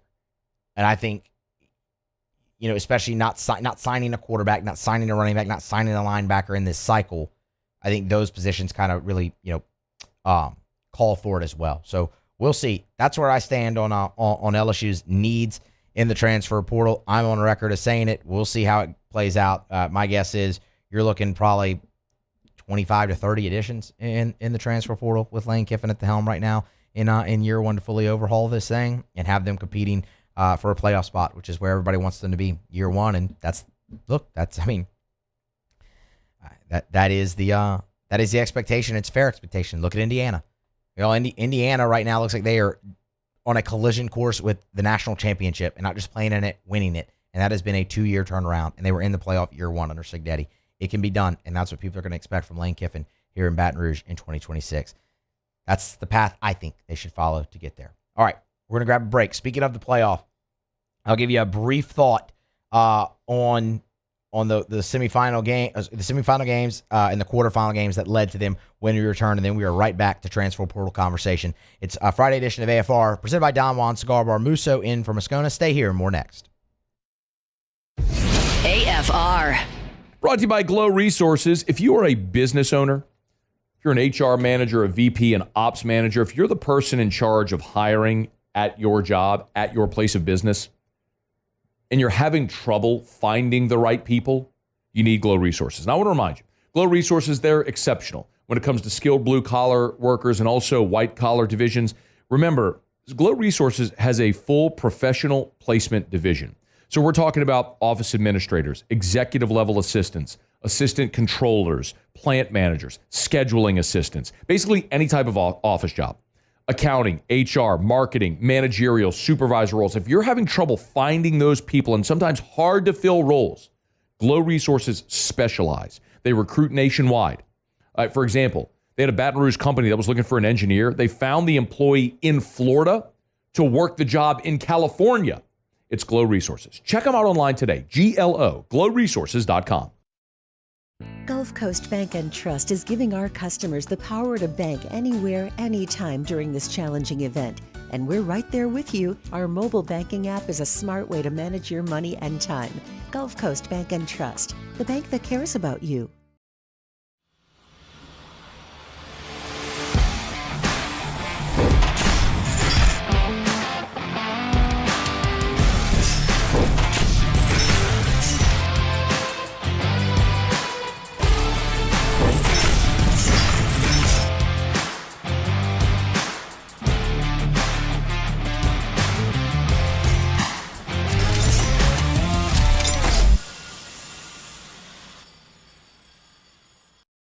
When it comes to choosing energy for your family and your home, make the smart choice with natural gas. You can count on efficient and affordable natural gas to keep you comfortable and reduce your environmental impact to help protect our planet. Together, we're fueling our energy future. Atmos Energy. Hi, I'm Mitchell Meredith.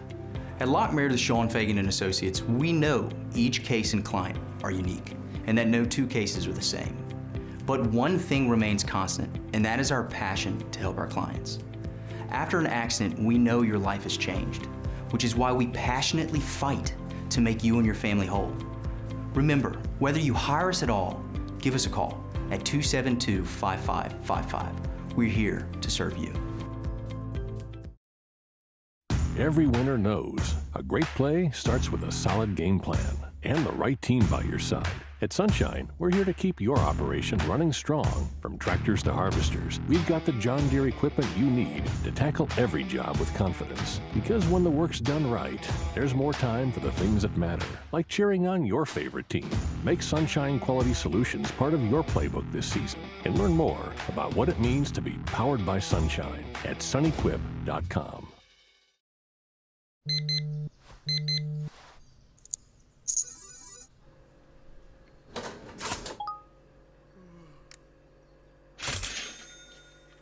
Sometimes you ignore the signs, even when they're right in front of you. Problem gambling isn't always easy to spot. Know the signs, set your limit. Learn more about healthy gambling habits by visiting us online or text or call for free, confidential help now. South Louisiana, it's turnaround season, and River Parish Contractors is calling in the best of the best. We're hiring pipe fitters, iron workers, boiler makers, combo and structural welders, rig welders, carpenters, crane operators, dirt operators, and more. If you're ready to work, ready to earn, and ready to build something that lasts, call Big Jake at 318-547-1000 or go to our... After Further Review with Matt Moscona, presented by Don Juan Cigar Bar.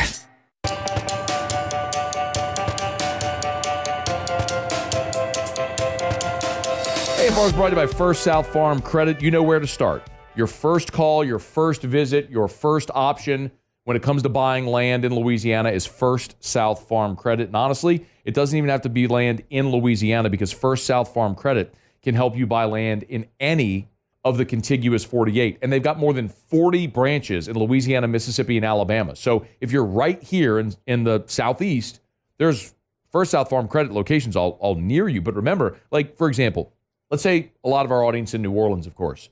You're living in New Orleans, maybe you're starting to build a family, grow a family. You want to move to the North Shore like a lot of people do. You want to buy the 100 acres in Tangipahoa. You can. And First South Farm Credit can help because they have an office in Amite. So you can walk in there. You can do business with someone who talks like you, lives where you live, and help you buy land wherever you want to buy land in the contiguous 48. It's First South Farm Credit. If you're thinking of buying land, your first call, your first option should be First South Farm Credit. FirstSouthLand.com.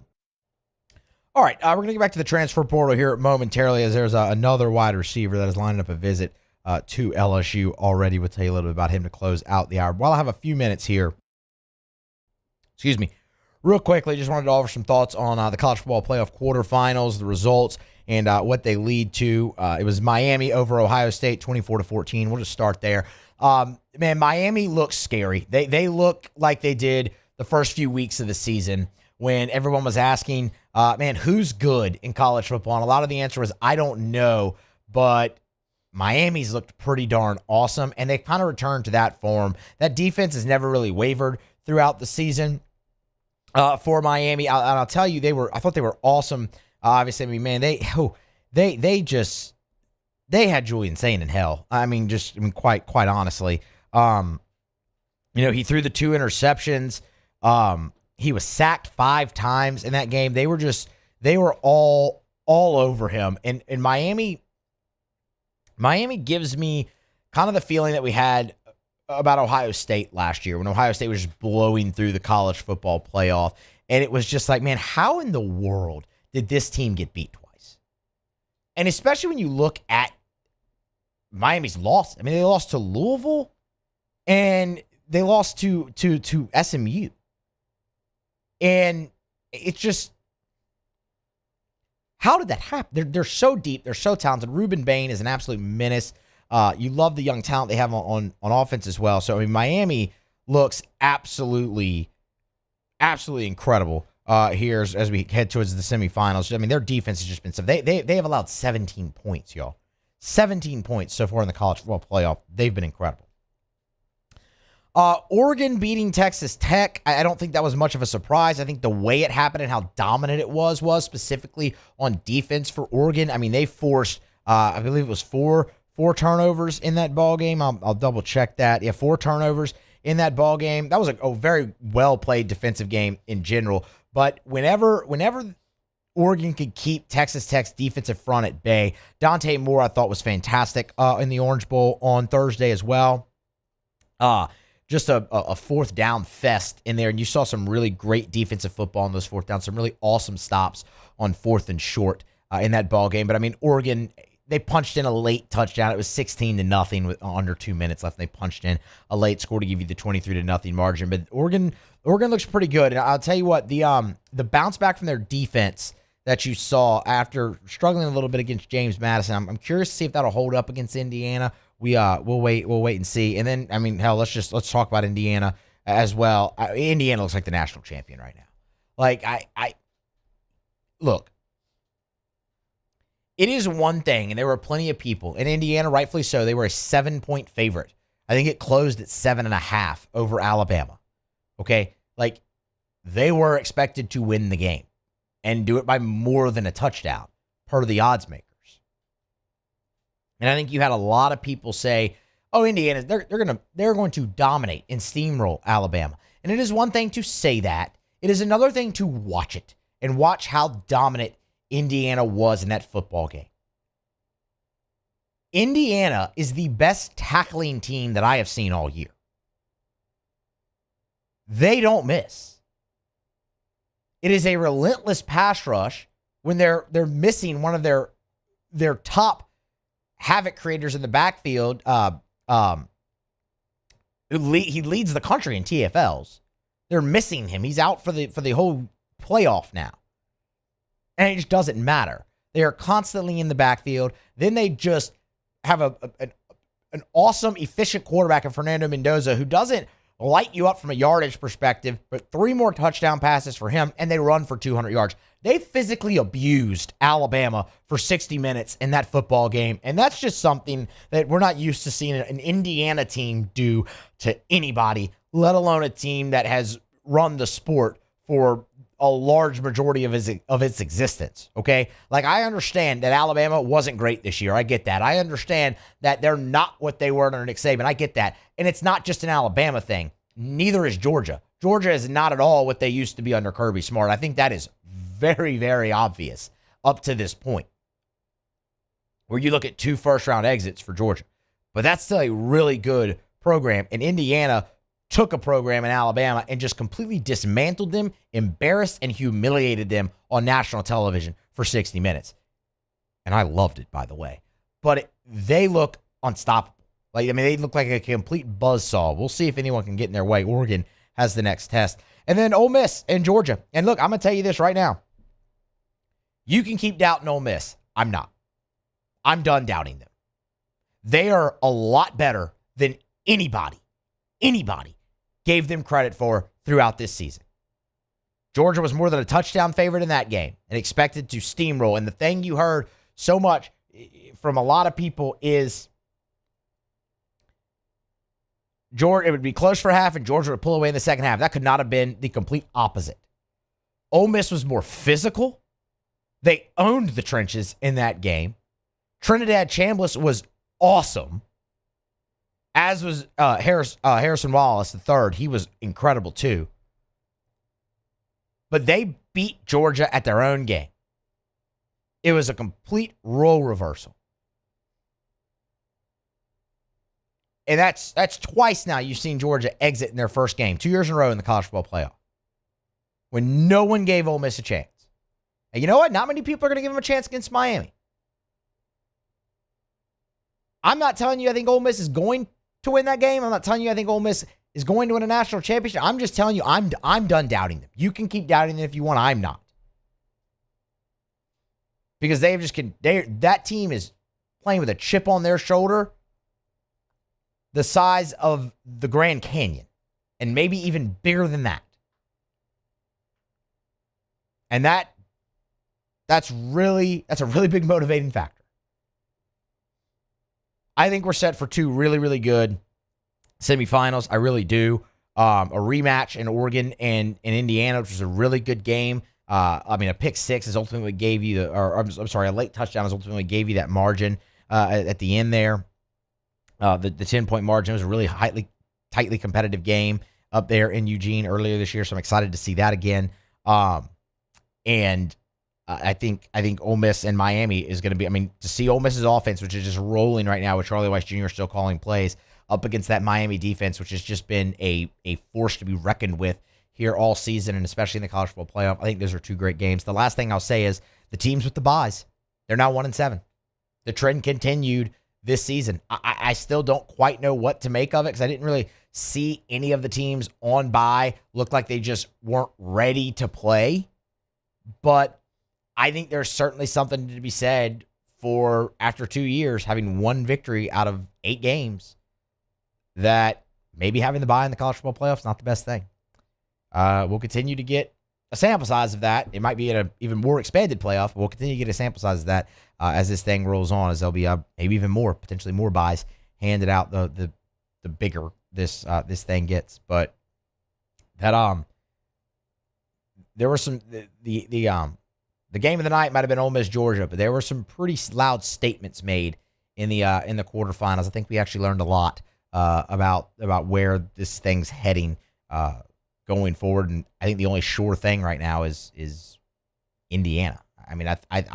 I'm really intrigued to watch Miami and Ole Miss here next week. So we'll continue to preview, keep that coming for you here probably all throughout and leading up into those games. Right now we'll grab a break. We'll come back, close out hour number 2. Another receiver making his way to campus for a visit for LSU out of the portal. That's next. AFR. We're brought to you by Goodwood Men's Sexual Wellness. Visit yourgoodwood.com, yourgoodwood.com. Yes, hormone replacement therapy. Yes, NAD+. Yes, BPC 157. Yes, ED treatment. The bottom line is, gentlemen, I don't care how old you are. It's about how old you feel, and do you want to feel like you did when you were younger? Do you want to live a more vital life? Do you want to live a more energetic life, where you wake up in the morning, your feet hit the floor, and you're rip-roaring ready to go, where you're motivated to get in the gym, where you have a great libido, where you have great mindset, energy, mental clarity, memory, all that sort of stuff? It's possible. It's affordable. Goodwood Men's Sexual Wellness can help you do it. Hormone replacement therapy could be a giant part of that for you. NAD Plus can literally help your cellular optimization to make you younger at a cellular level. BPC 157, tremendous in helping in recovery. Learn more. yourgoodwood.com. Supreme Jasmine is premium American-grown rice. From local farms to your table, every grain is supreme. Pick up a bag of Jasmine or any other of our Supreme American rice.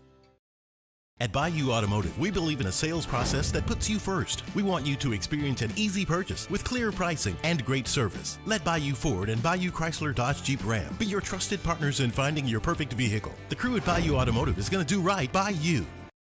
Hi, I'm Mitchell Meredith with Locke Meredith Sean Fagan and Associates. We take great pride in educating our clients about their rights. Whether you're injured at work or while you drive, call our office at 272-5555. Knowledge is power, and you should know your rights after an injury. Hi, I'm Sean Fagan of Locke Meredith Sean Fagan and Associates. When insurance companies have been unfair, we've never been afraid to go to trial. Fighting hard to protect your rights, we never settle a case out of convenience. We only settle when it's right for you. Whether you hire us at all, give us a call. We typically think of stress as being bad for us. At Our Lady of the Lake and LSU, we are researching how certain types of stress, such as exercise, can be good for our immune health. By studying people under extreme stress, such as athletes, astronauts, service members, and first responders, we're learning how to improve the immune health of everyone. That's the power of research. That's the impact of champions. Together, we roar. These are the luckiest ice cubes in the world. They could have been a thankless bed for an all-you-can-eat salad bar. But instead, they've been called upon to cradle and cool a crisp, refreshing Dos Equis. Looks like the lucky just got luckier. Dos Equis. I'm Gabrielle McLeod on behalf of the Louisiana Propane Dealers. I have spent hundreds of hours preparing for scholarship competitions. That preparation paid off when I won the Fitness and Talent Awards along with the title of Miss Louisiana. The Louisiana Propane Dealers are also pretty talented and want you to be prepared for when the power goes out. Visit louisianapropane.com to find out about propane generators and other safety tips. Louisiana Propane, it truly is the fuel for our future. After a decade of working in private duty nursing, I know how hard it can be to find compassionate care for the ones that you love the most. So I started Decision Critical, a premier concierge nursing agency, so we can take care of you wherever you are. Our highly skilled nurses provide exceptional care from the comfort of your own home, with personalized packages for short-term, long-term, or even around. After Further Review with Matt Moscona, presented by Don Juan Cigar Bar.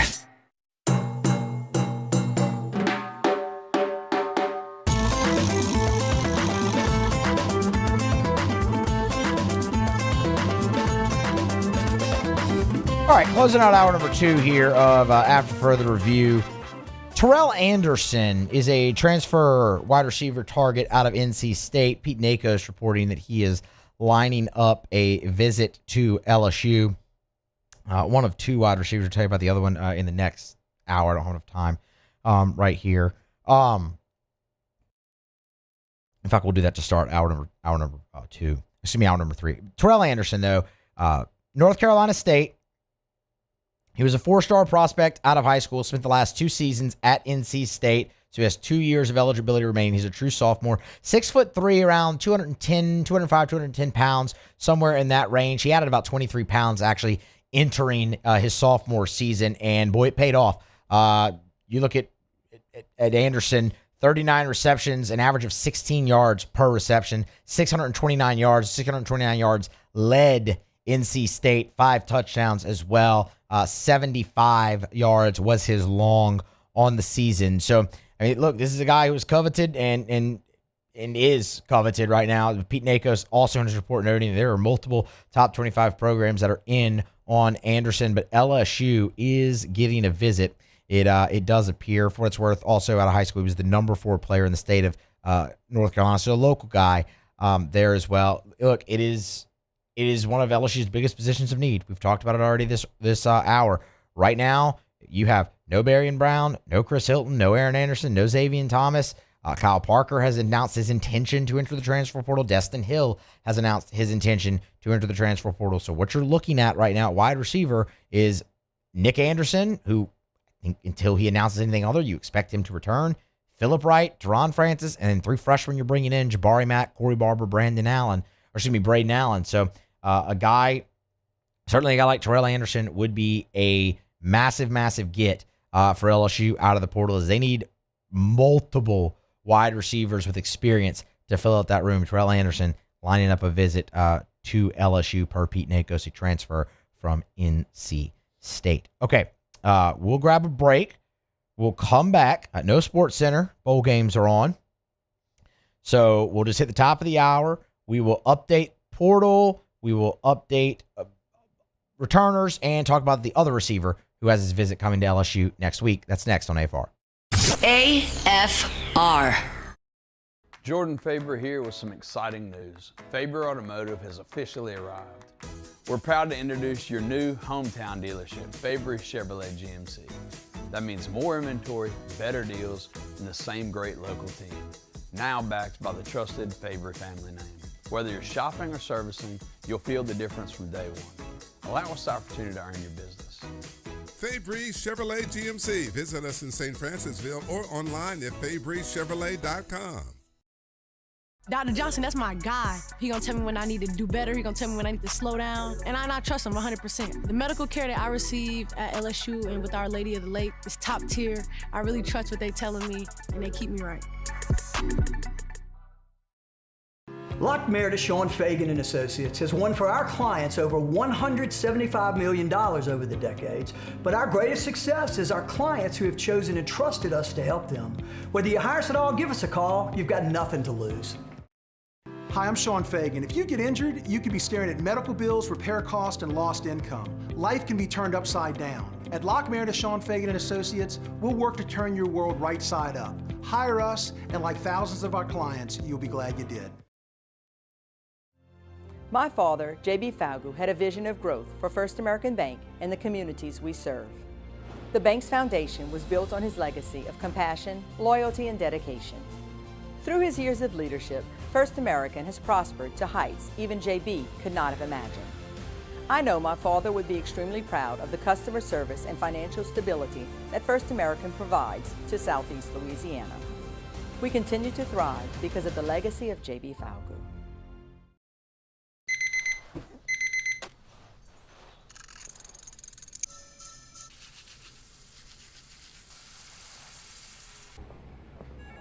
Sometimes you ignore the signs, even when they're right in front of you. Problem gambling isn't always easy to spot. Know the signs. Set your limit. Learn more about healthy gambling habits by visiting us online or text or call for free confidential help now. Looking for cleaner energy? Propane is energy for everyone. And when you're cooking with clean, affordable propane, you're cooking with gas. In the wintertime, nothing heats a home like Louisiana propane. And when you need hot water, propane's got you covered. Oh, and you won't regret that propane generator when the power goes out. I'm Miss Louisiana, Gabrielle McLeod, and to find more information and to find a propane dealer near you, visit louisianapropane.com. Looking for the ultimate game day experience? Come to the Queen Casino in Baton Rouge. Wall-to-wall TVs mean you'll see every touchdown in HD. Place your bets and feel the thrill of every play with our DraftKings Sportsbook. The Queen Casino, where every moment is a win.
Matt Moscona. I'm very important. After further review. Say it one more time. After further review with Matt Moscona. And here we go. Live from the Raising Cane studio. Let's rock!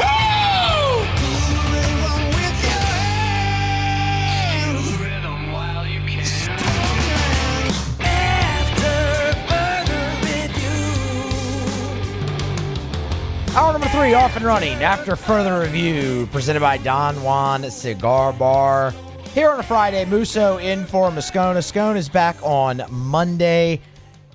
Jordan Kitchens, Paul O'Neill along for the ride, and we're happy to have you along for the ride with us as well, whether you're just making us a part of your day because transfer portal opening, you're still enjoying your holiday, or if you had to go back to work today as well, and you're hopping in your car, knocking off, heading home, part of your afternoon, evening commute. We appreciate that, obviously, as well. Man, we've had a busy show here today, obviously with the transfer portal opening, returners to LSU over the last 2 days being announced by the program, visits already being scheduled, including from Brendan Sorsby, one of the top quarterbacks available in the transfer portal out of Cincinnati, visiting Texas Tech and LSU. Talked about that in the last hour. If you miss anything, of course, AFR On Demand, presented by Brett Golf, YouTube, AFR LSU, AFR Saints, and then, of course, podcasts, wherever you get your podcasts as well. Apple, Spotify, Google, all those places.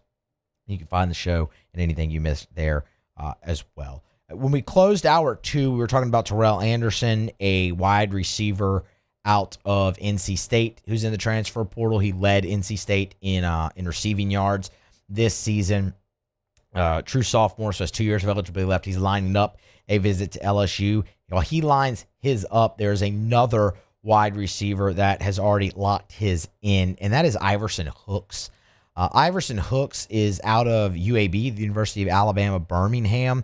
Hayes Fawcett had this report earlier. Hooks will visit LSU next week, January 7th through the 8th. It is one of many visits that he is lining up. So there's going to be hotly contested competition here, and from, again, some portal powers.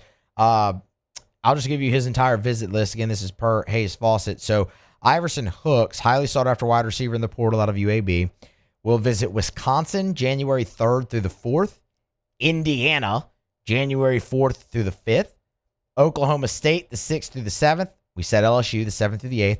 He'll be on the plains at Auburn the 8th through the 9th, and then he is still lining up visits to Oregon and Louisville. Those are still to be announced. So this is 7 schools, y'all, that you're in on. This is not an imminent commitment or anything of that nature, but it's a guy LSU's in on, and it's a guy that they really should be because, man, he's had a really interesting journey. And, well, let's just take it from the top, actually. Let's just take his journey kind of from the top. So Iverson Hooks has been at UAB for 4 seasons, but he has played in 2. So he redshirted 1 year, and technically 2025, this past season, was his redshirt season. So he redshirted 1 year. He is seeking 2 more years of eligibility, though, because of injuries. So while he's been in school for 4 years, he's only played 2. Injuries have hampered in that, along with a redshirt year. So he's seeking 2 more years. When he was finally healthy and able to go out there and play was 2025, and he dominated. 72 receptions, just shy of 1,000 yards, 927 yards, 7 touchdowns. By far his most productive season. And he had a long of 41 if you're into that. Excuse me, a 51 if you're into those kind of things as well. By far his most productive season, but it coincided really with his healthiest and most available season as well. Not the biggest guy, 5'10", 175. So maybe more in that, that Aaron Anderson, Barry Brown type, 6 foot and below mold. But he's been extremely, extremely productive this year. Why I say LSU should be in on him? Well, it's the 2 extra years of eligibility thing. He's an older player, right? He's seen a lot in college football. Like talent aside. Okay, we're putting the talent and the production aside from right now. He's an older player. He's seen a lot in college football. He's been through a lot just in his own career, ups, downs, adversity, overcome it. You love that type of character. And then the multiple potential for multiple years of eligibility. We talked about that with Terrell Anderson as well. Terrell Anderson had played 2 years at NC State as a true sophomore. Obviously, that guy has designs on coming here, having a great year, and going off to the NFL. And I'm sure Iverson Hooks does as well. But let's say it takes him a little longer. Let's say, just for the sake of argument, coming from the Sun Belt to the SEC is a little bit different than coming from Power 4 competition in the ACC to the SEC, using a guy like Anderson, for example. So it takes Hooks a little longer. Well, then maybe you have a really dynamic, productive player for multiple years, which you need. Because, I mean, I'll run through the names again, but we've already done it multiple times throughout the show at wide receiver. But I mean, that is a really huge need for LSU. And not only do you need immediate impact contributors, you need a couple guys maybe who will be here for multiple years. You have a lot of young talent. And let me be clear. I want to see that young talent. Like, man, I want to see Phillip Wright. That guy was an awesome receiver coming out of Destrehan 2 cycles ago. I want to see Teron Francis out of Edna Carr. His nickname was Manchild. Like, I want to see that guy. But when I look at this and I go, okay, Nick Anderson, Phillip Wright, Teron Francis, Jabari Mack, Corey Barber, Braden Allen, I need immediate impact guys, and I need guys who are going to be here for a couple of years as well. And I think Iverson Hooks could absolutely fill that mold, provided his eligibility and all that is granted the way he wants it, and he gets that year or two extra, then he can definitely fill that role for you. And I think that'd be magnificent. Because again, you are losing, or at least potentially could be losing, 80% of your production from your receivers. I say potentially because, well, we still need to see what happens with Kyle Parker. Kyle Parker has announced his intention to enter the transfer portal. But I mean, y'all, I don't know about you. I would sure love to have Kyle Parker back if I'm LSU. I mean, you talk about a guy that's had a interesting journey in his time so far in Baton Rouge. I mean, he's had to fight to get on the field, and even when he's been able to do that, injuries have cropped up. I mean, just look at last year. He loses just about all of last year to an injury. But early in the season, when LSU was looking for somebody to stretch the field with, Kyle Parker was really one of the only guys in 2024 early that you could accomplish that with. Him and Aaron Anderson. He has flashed plenty in his time at LSU. And it was just a shame, because the injury cut his freshman season short. And because of that, he's going to be on the mend, recovery. You didn't get to see a full season of him. He ends up getting covered up in the depth chart a little bit with what you added in the transfer portal. But when he got his opportunity, I mean, he caught 31 balls for you, 330 yards, 4 touchdowns. And he's awesome in space. The interesting thing, if you compare him to a guy like Iverson Hooks, they're really similar. We said Hooks was like 5'10", 190 pounds. Parker's 5'11", 195. But LSU had 3 of those guys on their team this year. So, and again, that pushes you down the depth chart. If LSU is just automatically going back out and getting that guy again, what does that do for Kyle Parker's, decision? I can tell you right now, I would love to have him back. I think he'd be absolutely kind of invaluable in a sense almost to LSU to have him back just because it's experience in that room. And it's somebody who I think would be awesome in Lane Kiffin's offense. Talk about high percentage throws that are in there, getting the ball to your playmakers in space, Kyle Parker could thrive in that. I think he showed it in the bowl game. And I thought, man, that's going to be something that's really, enticing to this new staff watching him put on that performance. And maybe it will be. We'll see what tends to happen with Kyle Parker.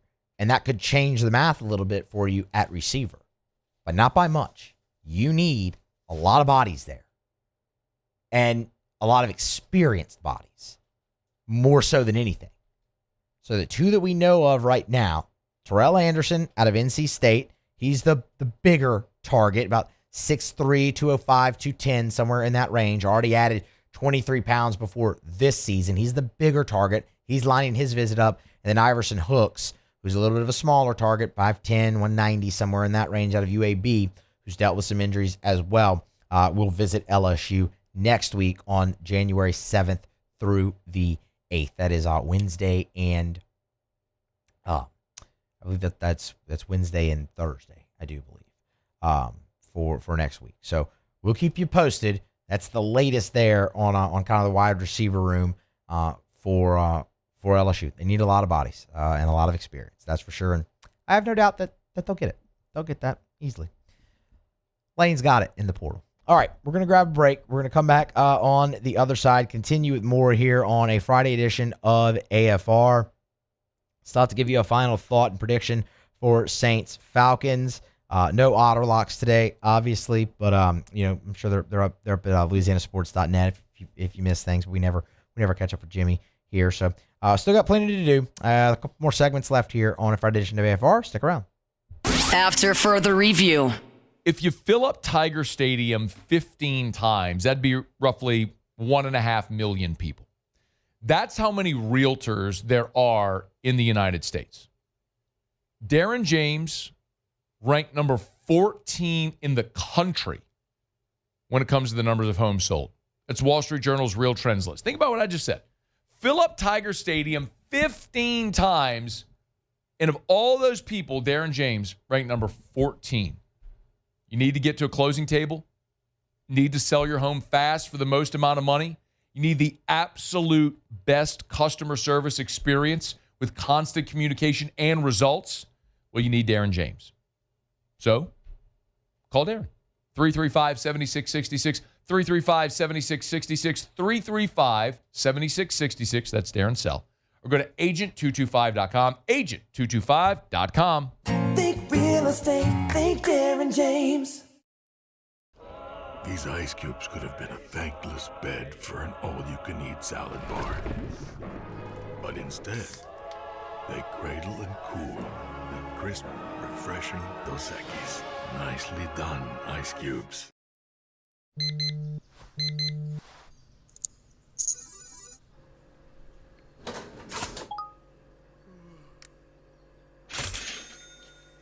Sometimes you ignore the signs, even when they're right in front of you. Problem gambling isn't always easy to spot. Know the signs, set your limit. Learn more about healthy gambling habits by visiting us online or text or call for free, confidential help now. Looking for cleaner energy? Propane is energy for everyone. Propane water heaters are very cost efficient.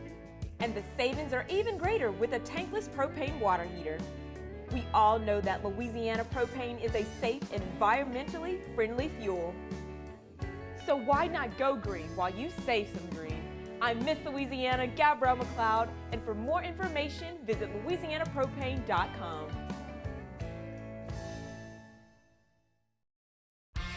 South Louisiana, it's turnaround season, and River Parish Contractors is calling in the best of the best. We're hiring pipe fitters, iron workers, boiler makers, combo and structural welders, rig welders, carpenters, crane operators, dirt operators, and more. If you're ready to work, ready to earn, and ready to build something that lasts, call Big Jake at 318-547-1000 or go to rpcontractors.com. River Parish Contractors. Let's get building. Dr. Johnson, that's my guy. He gonna tell me when I need to do better. He gonna tell me when I need to slow down. And I trust him 100%. The medical care that I receive at LSU and with Our Lady of the Lake is top tier. I really trust what they telling me, and they keep me right. I'm lawyer Locke Meredith.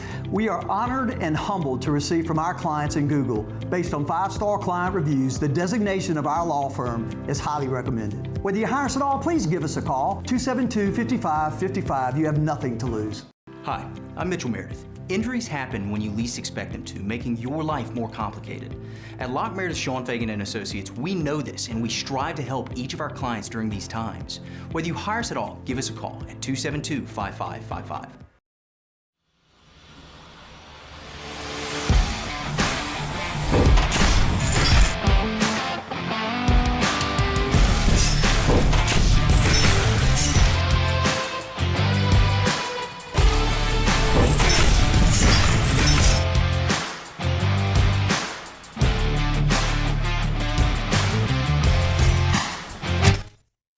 After further review with Matt Moscona, presented by Don Juan Cigar Bar.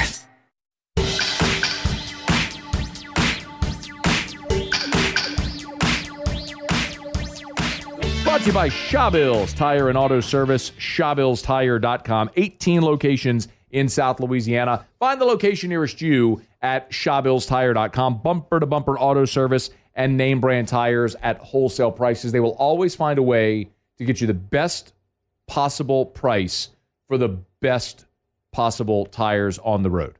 That's what they do at Shawbills. And when they get you in by selling you the best tires, the cheapest price possible, they're going to treat you like family, and they're going to treat you so good you're going to keep coming back year after year after year every time you need anything for your vehicle. Tires rotated, oil changed, check engine light on, brakes squeaking, whatever's wrong with your vehicle, bring it to Shawbills. Let them give it the once-over.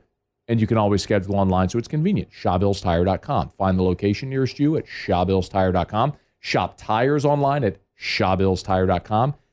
Be sure to ask about the Shawbills credit card as well, because you can save $50 off your first purchase when you use the Shawbills credit card only at Shawbills.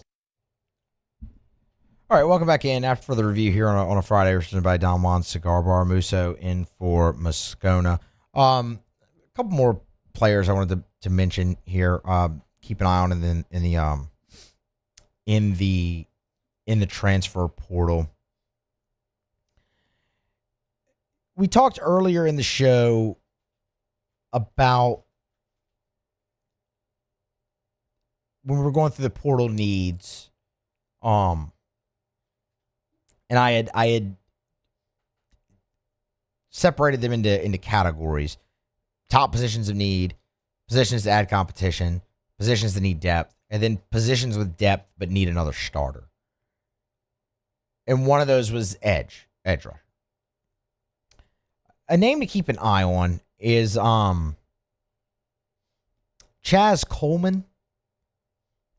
If you're not familiar, Chaz Coleman just completed his freshman season at Penn State.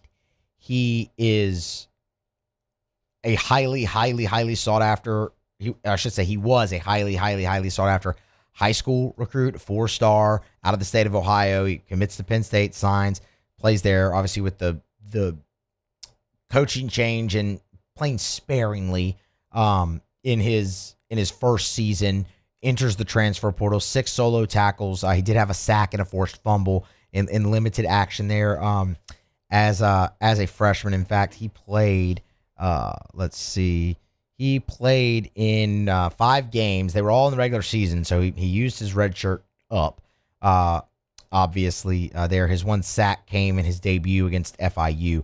He is, Chaz Coleman, the number 1 edge in the transfer portal per on 3, and the number 3 overall player in the transfer portal per on 3. Steve Wiltfong of On 3 and Rivals had a report today. It was originally thought Ohio State would be the team to really watch for Chaz Coleman, but now 2 new ones have emerged as the leaders, and they are Tennessee and your Fighting Tigers of LSU. No visit, anything like that set yet with a guy like Chaz Coleman, but definitely one to keep an eye on as LSU emerging. It looks like it's going to be an SEC battle there as the Tennessee Volunteers. Look, he'll have many other suitors, obviously, as well. Don't misunderstand me there, but definitely a guy worth keeping an eye on. A lot of untapped potential there. I mean, 6'4", 240. He's just really built in that mold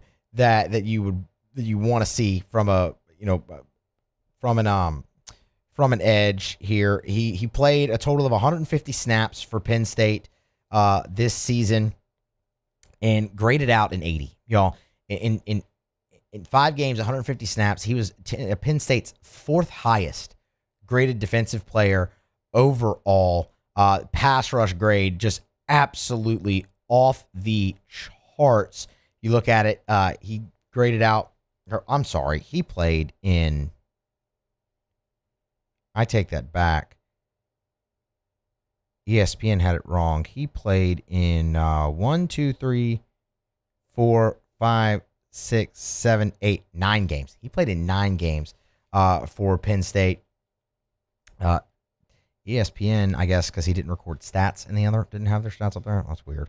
Anyway, so he played in 9 games. Chaz Coleman did. Graded out an 80 overall. Penn State's 4th highest defensive player, 150 snaps, and his pass rush grade was a 90.3 on the year. Hi, hello. How are you doing? He only had the 1 sack, but how about 10 hurries? I mean, he was all over the place. 15 total pressures, 10 hurries. He was awesome. So that's a name to keep an eye on, Chaz Coleman for Penn State. LSU, Tennessee, really the top 2 emerging there per Steve Wiltfong earlier today on Friday when the transfer portal opened. One other name to keep an eye on. We haven't talked very much about special teams in the portal right now for LSU. And, that is actually something to keep an eye on because Damian Ramos is going. I think everyone looks at Aaron Burrell potentially as the heir apparent there. And I think if Brian Kelly and that regime were still in charge, I think that would be the way they go. Right now, I would say maybe not so fast. Aaron Burrell's got a massive leg. I mean, we've seen that on kickoffs. We haven't ever really seen him, as the place kicker at LSU. So there's a little bit of unknown there. And again, with the new staff coming in, something to maybe keep an eye on there is the kicker. And one name in particular is Evan Noel. Evan Noel is a former Florida Gator. He entered the transfer portal on New Year's Eve, Wednesday night. He entered the transfer portal. He spent his freshman year at Florida, didn't play at all. So he's got everything left for him eligibility-wise. Can use that as his redshirt year. Have 4 years left to play. He was the number 1 ranked kicker in the class of the 2025. Number 1 ranked kicker.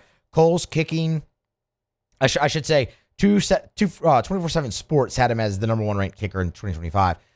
Cole's Kicking gave him a 5-star rating in there. The reason I say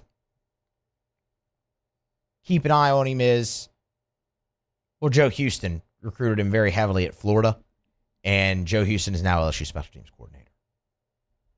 That's a very obvious tie, there for a guy like Evan Noel.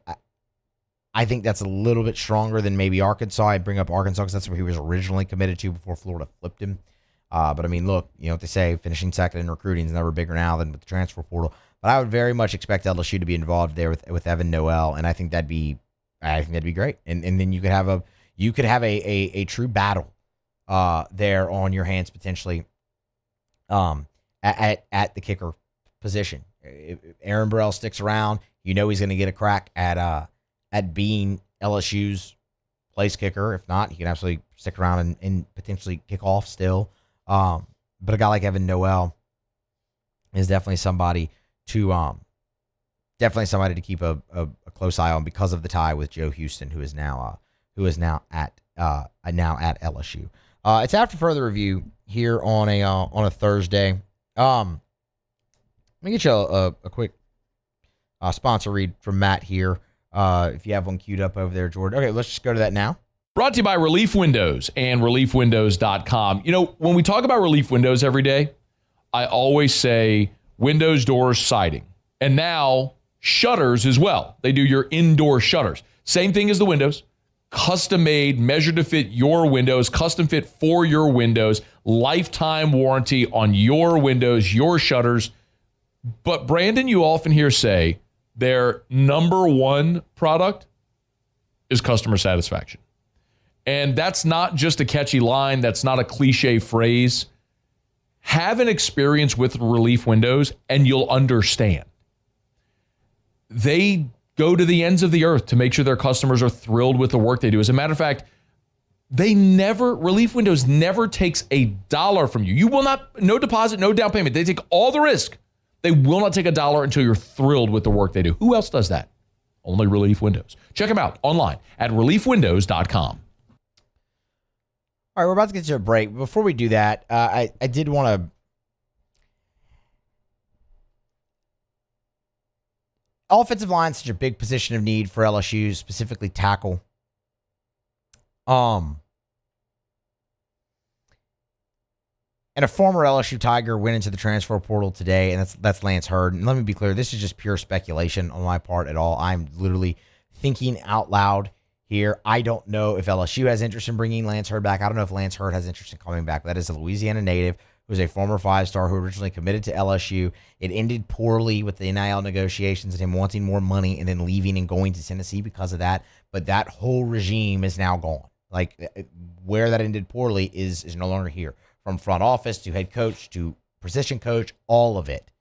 That has changed. And I do wonder if that is something that LSU potentially considers, because it is. And again, just wondering. I'm purely wondering and talking with all of you at this out loud right now. Because you need, you got to have a left tackle. And for a while, in the perfect world, Hurd was going to be the heir apparent to Will Campbell. He was a high school teammate of Will Campbell. It wouldn't be a long-term fix. It could potentially be a short-term fix. LSU would first have to have some interest there as well again, and Lance Hurd would have to have interest in returning. But the fact of the matter is, that's a guy who had 832 snaps at left tackle this year in the SEC and was a third-team all-conference performer. Right? So, that's it's a guy who graded out as the second best pass blocker on Tennessee's team and had his best Pro Football Focus year to date.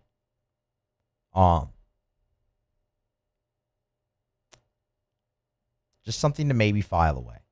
It could be absolutely nothing. It could not come to fruition at all.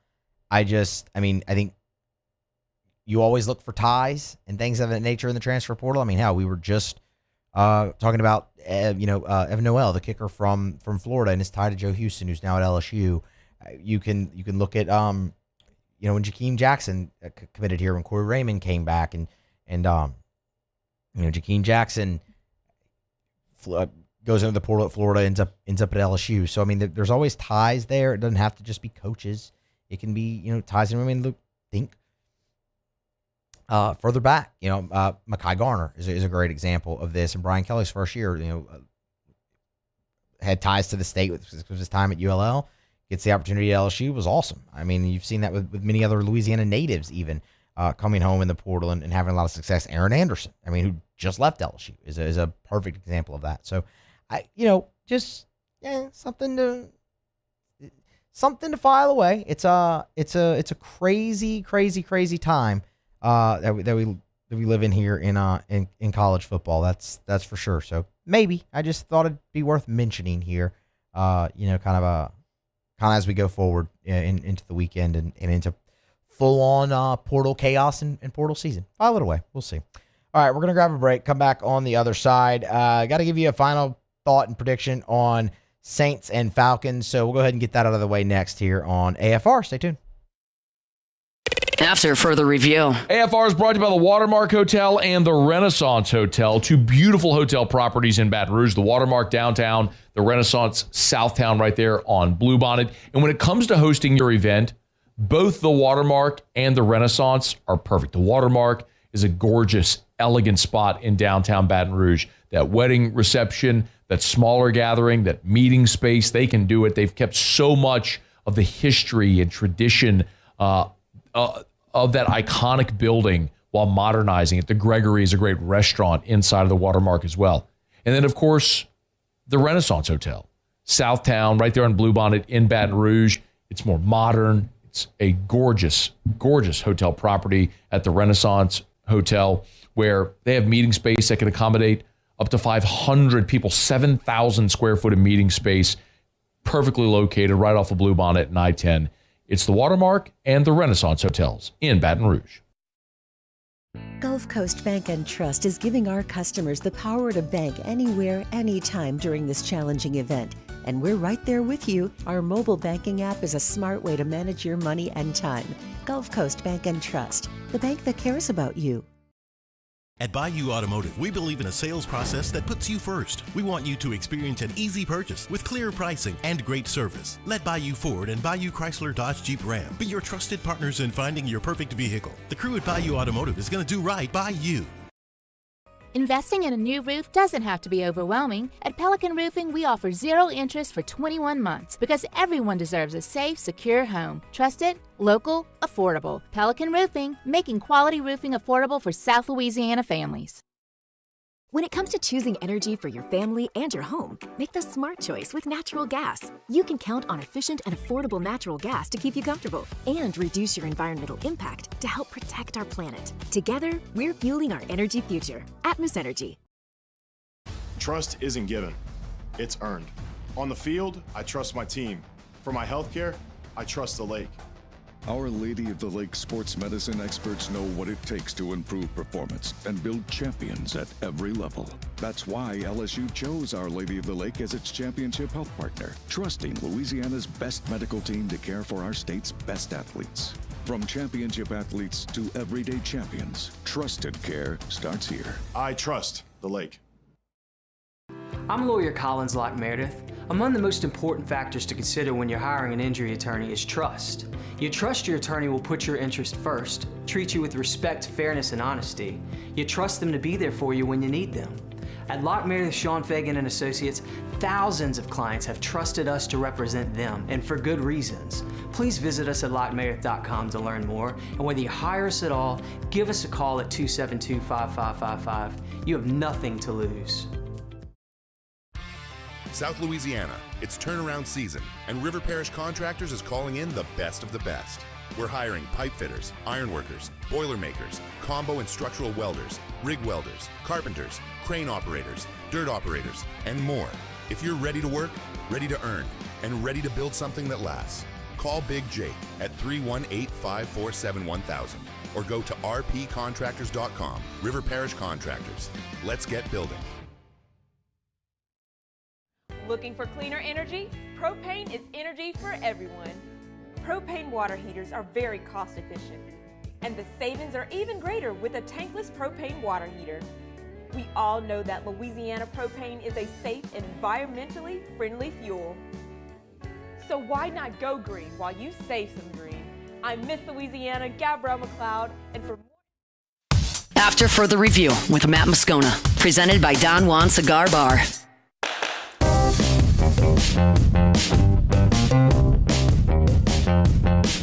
Always a pleasure to tell you about our friends at the Williamson Eye Center. Check them out online at williamsoneYE.com. They've got locations all over the greater Baton Rouge area. On the Baton Rouge General Campus, I mean, you turn off a Bluebonnet onto Picardy, you make that right. And then right there at the stop sign, the building on the right, the first 2 floors, that's the Williamson Eye Center. State-of-the-art dry eye center, and it's full service. Of course, they have their state-of-the-art surgery center there where you can have your LASIK or whatever surgical procedure you're having.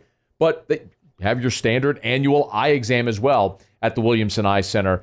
Learn more at williamsoneYE.com. The thing I tell you every day is take the advice that I was given and change your life. To give yourself the gift of sight is absolutely incredible. If you're someone like me who spent your life with contacts or glasses, there is a way to be done with it forever. williamsoneYE.com. Go see Dr. Blake Williamson for that free consultation. 924-2020. 924-2020 or williamsoneYE.com for the Williamson Eye Center. The 2025 Saints season will come to a close on Saturday. It will come to a close in Atlanta as the Saints battle the rival Falcons in Mercedes-Benz Stadium for the final time. And, man, what a run. What a run that it has been for the New Orleans Saints here over the last month and some change. Saints undefeated in the month of December. They have won 4 straight games. It is the longest winning streak in the franchise since the 2020 season when New Orleans won 9 straight, won the division, and went to the playoffs last time for both of those things. So it's been a pretty awesome sprint to the finish for Kellen Moore. It has been punctuated and highlighted by a lot of awesome performances from young players from this draft class, even rookies from this draft class, and just young players in general, like Chris Olave, like Chase Young. And you get the rookies like Kelvin Banks, obviously Tyler Shuck, Tyler Shuck's just been phenomenal and looks like he's, headed after hopefully a great performance against the Falcons on Sunday to an Offensive Rookie of the Year win. Jonas Sanker on the defensive side. There's been plenty, and we've talked about it all. It has been a very, very encouraging last month and some change for the New Orleans Saints, really since Tyler Shuck took over as the starting quarterback against the Los Angeles Rams 2 weeks before your bye. In that time, you've seen the Saints go 5-3. And they are playing arguably some of the best football in the NFC South. Them and the Atlanta Falcons. The 2 teams who have been eliminated from playoff contention because, the NFC South. It just is what it is. And those 2 teams will meet. And there won't be the fanfare around the game that you'll have with the Bucs and the Panthers to decide the division. But each team is really looking to close out the season strong, as Atlanta has won 3 in a row, including their Monday night victory over the Rams, in which they were just dominant for a large majority of that football game. A 4-game winning streak, a 3-game winning streak. Which team gets to close out their season on the highest of notes? That's the question you're trying to answer on Sunday. To do that, let's go back and look at the last game first, and then we'll talk about how things may be different this time around. The last game against the Atlanta Falcons for the New Orleans Saints, if you don't remember, was incredibly frustrating. The Saints lost that 24-10, and it was just a day of missed opportunities in the Superdome for the black and gold. The Saints out first down Atlanta 21-13. They had the time of possession edge. The Saints were better in the penalty department. They moved the ball fine.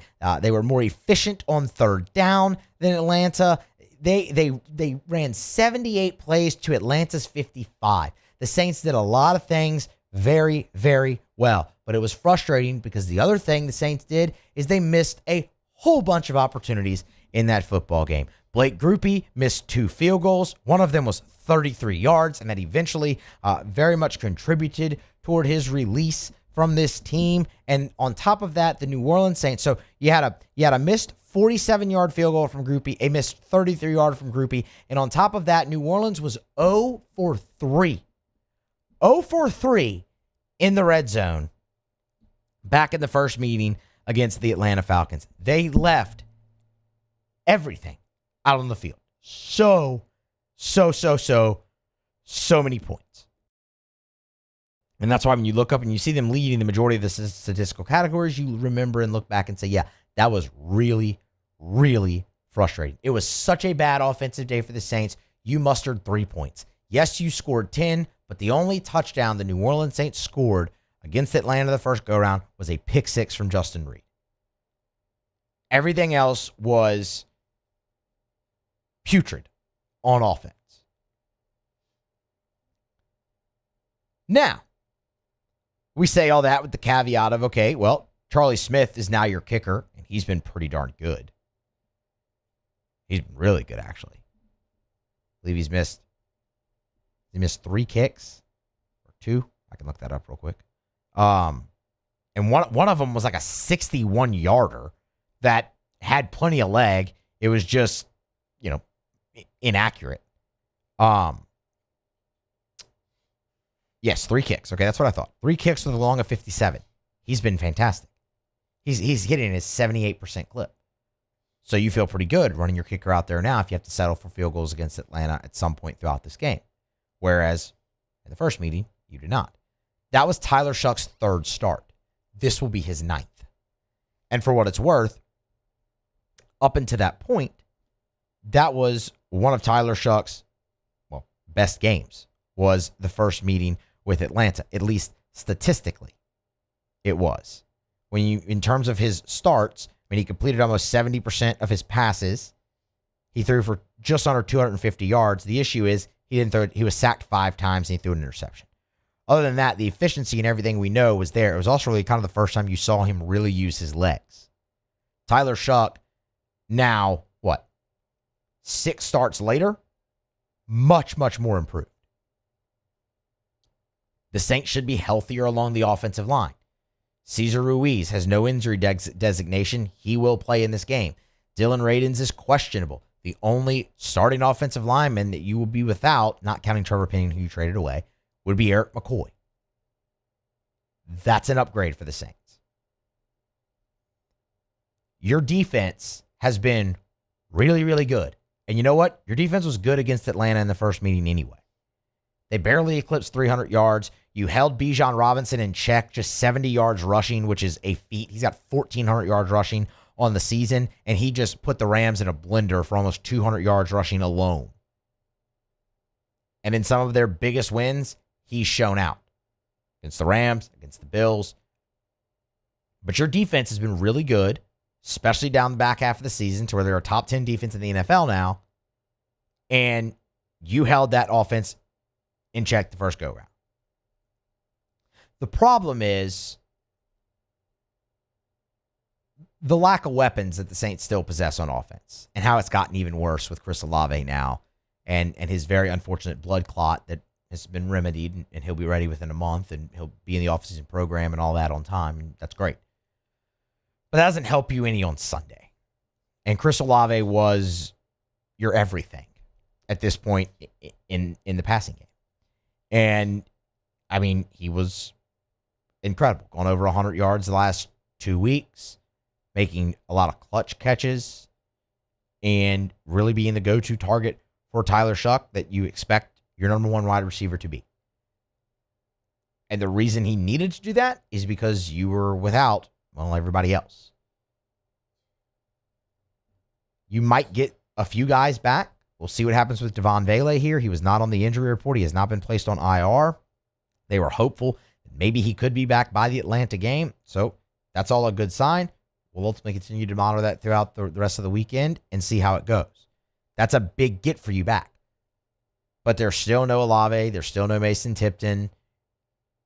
You're going to still be looking at a steady diet of Kevin Austin and Dante Pettis. And look, that's been good enough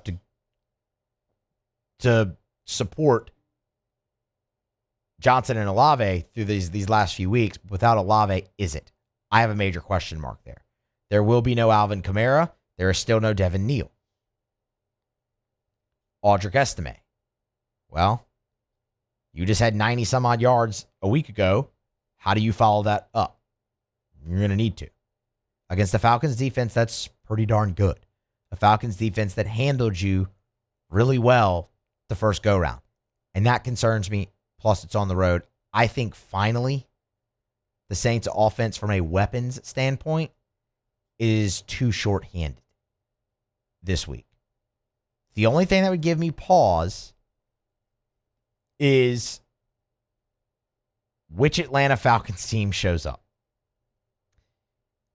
Is it the Atlanta Falcons team that beat the Buffalo Bills 24-14?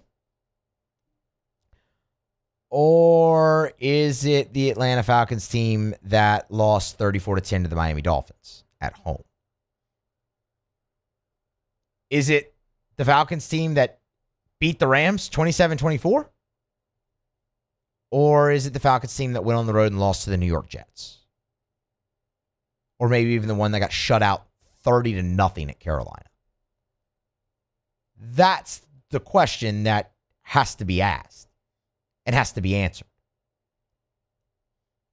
I tend to think, looking at how they're playing right now, they've been running the ball extremely well the last 3 weeks. Their offense is doing very, very well. 29, 26, 27 points each the last 3 weeks. Kirk Cousins is not setting the world on fire, but he's playing very efficient. Just one turnover in his last 3 and completing well over 60% of his passes. His one magnificent big game was the win at Tampa Bay.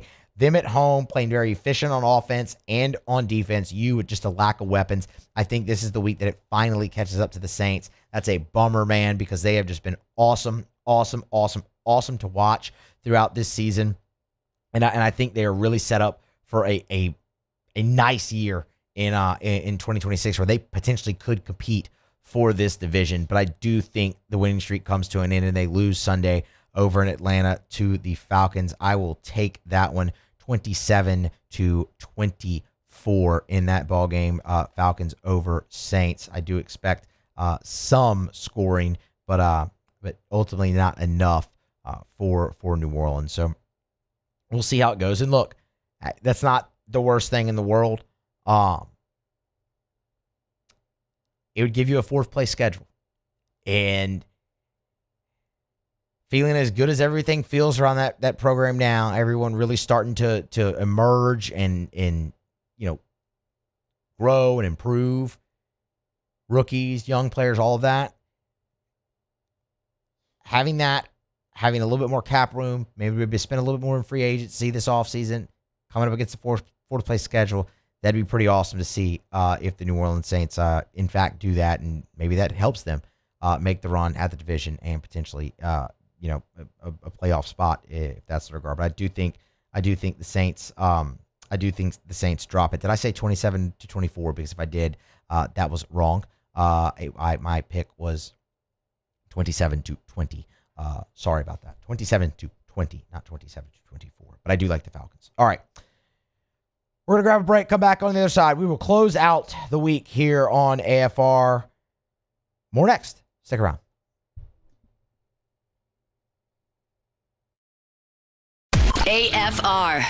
Brought to you by South Point Volkswagen, southpointvw.com. New and certified pre-owned in Baton Rouge and online at southpointvw.com.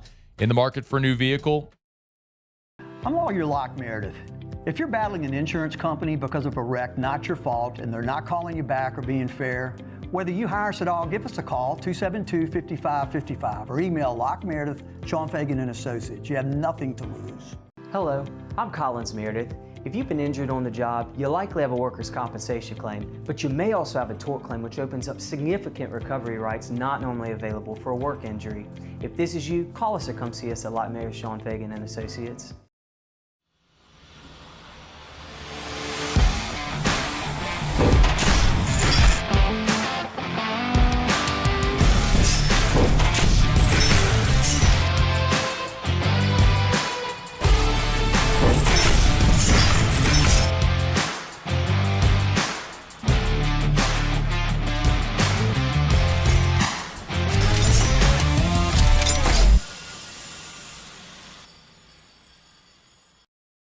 At Bayou Automotive, we believe in a sales process that puts you first. We want you to experience an easy purchase with clear pricing and great service. Let Bayou Ford and Bayou Chrysler Dodge Jeep Ram be your trusted partners in finding your perfect vehicle. The crew at Bayou Automotive is going to do right by you.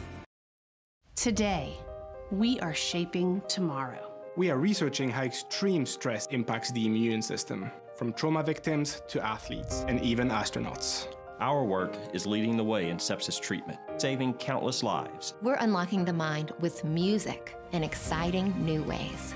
Our Lady of the Lake Health and LSU are improving the health of our state. That's the impact of champions. Imagine the impact we'll have on the future. Together, we roar.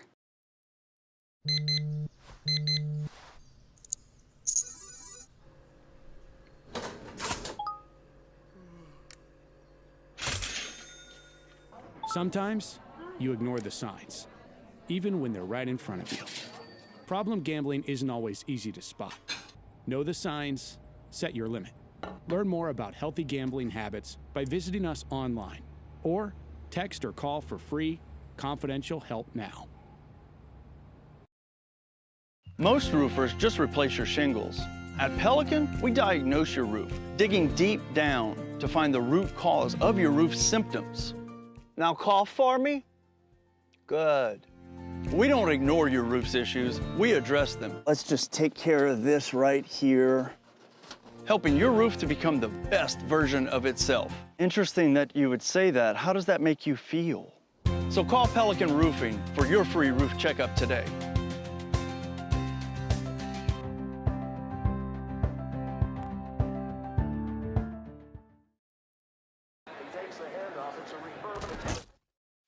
After further review with Matt Moscona, presented by Don Juan Cigar Bar.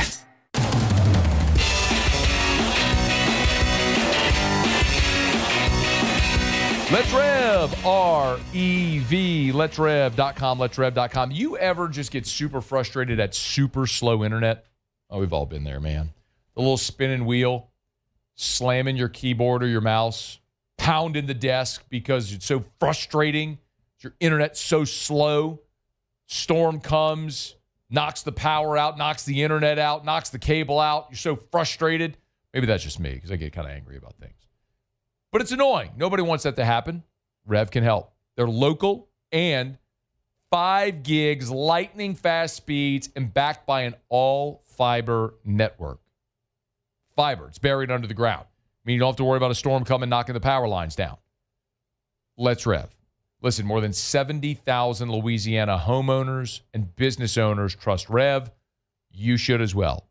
R-E-V. 90 years of local experience. Let'sRev.com. Let'sRev.com. All right, final segment here on AFR. A quick note as we get out of here. You probably saw this. Strange times in college athletics. This came across New Year's Eve. LSU's bringing back James Craig. Of course, former offensive line coach. He was the offensive line coach in 2019 for the Joe Moore award-winning offensive line that I just maintain does not get anywhere near the credit that they deserve. I mean, two of those guys started as rookies in the NFL, and both of them are still starting in the NFL, by the way. And you've also seen plenty of other players from that line start in the NFL, whether it's Ed Ingram, Austin Deculus. Like, I mean, they've all had their moments. But anyway, I digress. James Craig, you might remember, that ended very poorly between LSU and Craig and continued to go poorly and sour after his firing for cause in 2020 during the COVID season. It was for recruiting violations, pandemic recruiting violations. And after that, he filed a wrongful termination suit against LSU, won that lawsuit and was awarded nearly $500,000 in it. And then that ruling was overturned and then upheld. But now it looks like everything's okay. James Craig, after being fired at LSU, went to the NFL for 3 seasons and then joined Ole Miss's staff, where he has been an analyst under Lane Kiffin, and he will follow Kiffin to Baton Rouge. I know I saw Matt Moscona's Twitter earlier today. Scone, who's supposed to be on vacation, tweeted out that he confirmed that James Craig was in the building, was in football ops today with LSU. So, look, man, if everything's good, there's no bad blood between him and the university. That's cool. I love that. I think that's great to have another voice in there around the offensive lineman. I'm never going to say no to that, considering how much LSU's unit struggled here in 2025. You need really kind of all the help you can get there, and if he and Eric Wolford can tag team that thing, and any other role that Craig can play on the offensive side as an analyst or whatever his title may end up being at LSU, then I'm all for it, man. I mean, it's a guy who was in the building for the greatest season of all time, and can hopefully bring some of that culture and mojo that was there. I mean, look, I'm not in the building every day, so I don't really know. I don't know James Craig, but it's that's sure. Sign me up. Sign me up for those things. Just it was odd. I saw that on New Year's Eve, and I said, "Oh, okay. I guess things are better now." And then finally, as we have about a minute left, the LSU men's basketball team, they'll open up SEC play on Saturday at around 3:00. They'll be in College Station, take on A&M. Tigers are 12-1. Aggies are 10-3. Texas A&M did just lose one of their starting player for the season. Make sure I have his name. It was a difficult one to Mackenzie Magbacco He's played 7 games. I was averaging 18 minutes, but he is out for the year now, forward for Texas A&M. LSU men's team looking to get off to a great start here in conference play, man. Their pre-conference wasn't littered with pitfalls, but there was some adversity, and it wasn't littered with a lot of challenges, but there was some adversity, and they look now to start the second half of their season, and the one that really matters. And if they can hover around 500 in SEC play and get some nice wins along the way, you would imagine them to be in at the most recent bracketology from Joe Lunardi. They were a 10 seed, part of the last 4 buys, so they're in a good position as they start the SEC schedule. All right, that's going to wrap it up. We'll have thoughts on that, I'm sure, on Monday. Matt will have some thoughts on that game, as well as plenty on the transfer portal. It's been a blast filling in for Scone the last few days, the last couple of weeks, 5 days total. Appreciate everybody for hanging out. Hope you had a great Merry Christmas and a Happy New Year. And here's to 2026, y'all. Hope it's very it was very plentiful for all of you, as well as everyone in this room and everyone that we work with here at Guarantee. Happy New Year. We'll see you on Monday. Matt's back then. AFR. AFR is brought to you by Parish Restoration. Kill mold, remove odor, other harmful pathogens, commercial or residential. As a matter of fact, Parish Restoration, I love the process, by the way. If you go to the website at parishrestoration.com, you can see videos of their patented non-toxic dry fog treatment. So you see exactly what it looks like. Very cool. But they have fogged, over at Parish Restoration, they fogged one of the largest buildings in the entire state of Louisiana. So it doesn't matter if it's your office building, your church, whatever it may be, school, or your home. They can even fog your car. Maybe your car has a weird odor, musty smell. Maybe you bought a used car from a smoker and you can't get that smoky smell out. This will do it. They'll come while you're at work, fog it. By the time you're done with work for the day, boom, you're back in a clean-smelling, fresh-smelling vehicle. It's Parish Restoration. Learn more at parishrestoration.com. Parishrestoration.com. Do business with someone you know. Parishrestoration.com. These ice cubes could have been a thankless bed for an all-you-can-eat salad bar. But instead, they cradle and cool the crisp, refreshing Dos Equis. Nicely done, ice cubes. Raising Cane's is our victory meal. Football fans are some of the most dedicated fans in sports. It's a fundamental quality we share, and that fuels every single order of our hand-battered chicken fingers. Wherever there's football, there's Raising Cane's. One love. Let's go. At Bayou Automotive, we believe in a sales process that puts you first. We want you to experience an easy purchase with clear pricing and great service. Let Bayou Ford and Bayou Chrysler Dodge Jeep Ram be your trusted partners in finding your perfect vehicle. The crew at Bayou Automotive is going to do right by you. Trust isn't given, it's earned. On the field, I trust my team. For my healthcare, I trust the lake. Our Lady of the Lake sports medicine experts know what it takes to improve performance and build champions at every level. That's why LSU chose Our Lady of the Lake as its championship health partner, trusting Louisiana's best medical team to care for our state's best athletes. From championship athletes to everyday champions, trusted care starts here. I trust the lake. ED, low T, or simply seeking to optimize your health and performance? Goodwood Men's Sexual Wellness offers a range of discreet services to address your specific needs. We empower men to reclaim their health and confidence. Visit yourgoodwood.com. I'm Lawyer Locke Meredith. If you're battling an insurance company because of a wreck not your fault and they're not calling you back or being fair, whether you hire us at all, give us a call, 272-5555, or email Locke Meredith, Sean Fagan and Associates. You have nothing to lose. Hello, I'm Collins Meredith. If you've been injured on the job, you likely have a workers' compensation claim, but you may also have a tort claim, which opens up significant recovery rights not normally available for a work injury. If this is you, call us or come see us at Locke Meredith, Sean Fagan and Associates. At Ochsner, we know healing is a team sport. That's why we've partnered with world-renowned orthopedic surgeon Dr. James Andrews to create the Ochsner Andrews Orthopedics and Sports Medicine Institute. Whether you're a professional athlete or a weekend warrior, our team of specialists are dedicated to getting you back in the game. So whatever your reasons are for reaching your personal best, we've only got one: you. Ochsner Andrews Institute. Long live you. At Bayou Automotive, we believe in a sales process that puts you first. We want you to experience an easy purchase with clear pricing and great service. Let Bayou Ford and Bayou Chrysler Dodge Jeep Ram be your trusted partners in finding your perfect vehicle. The crew at Bayou Automotive is going to do right by you.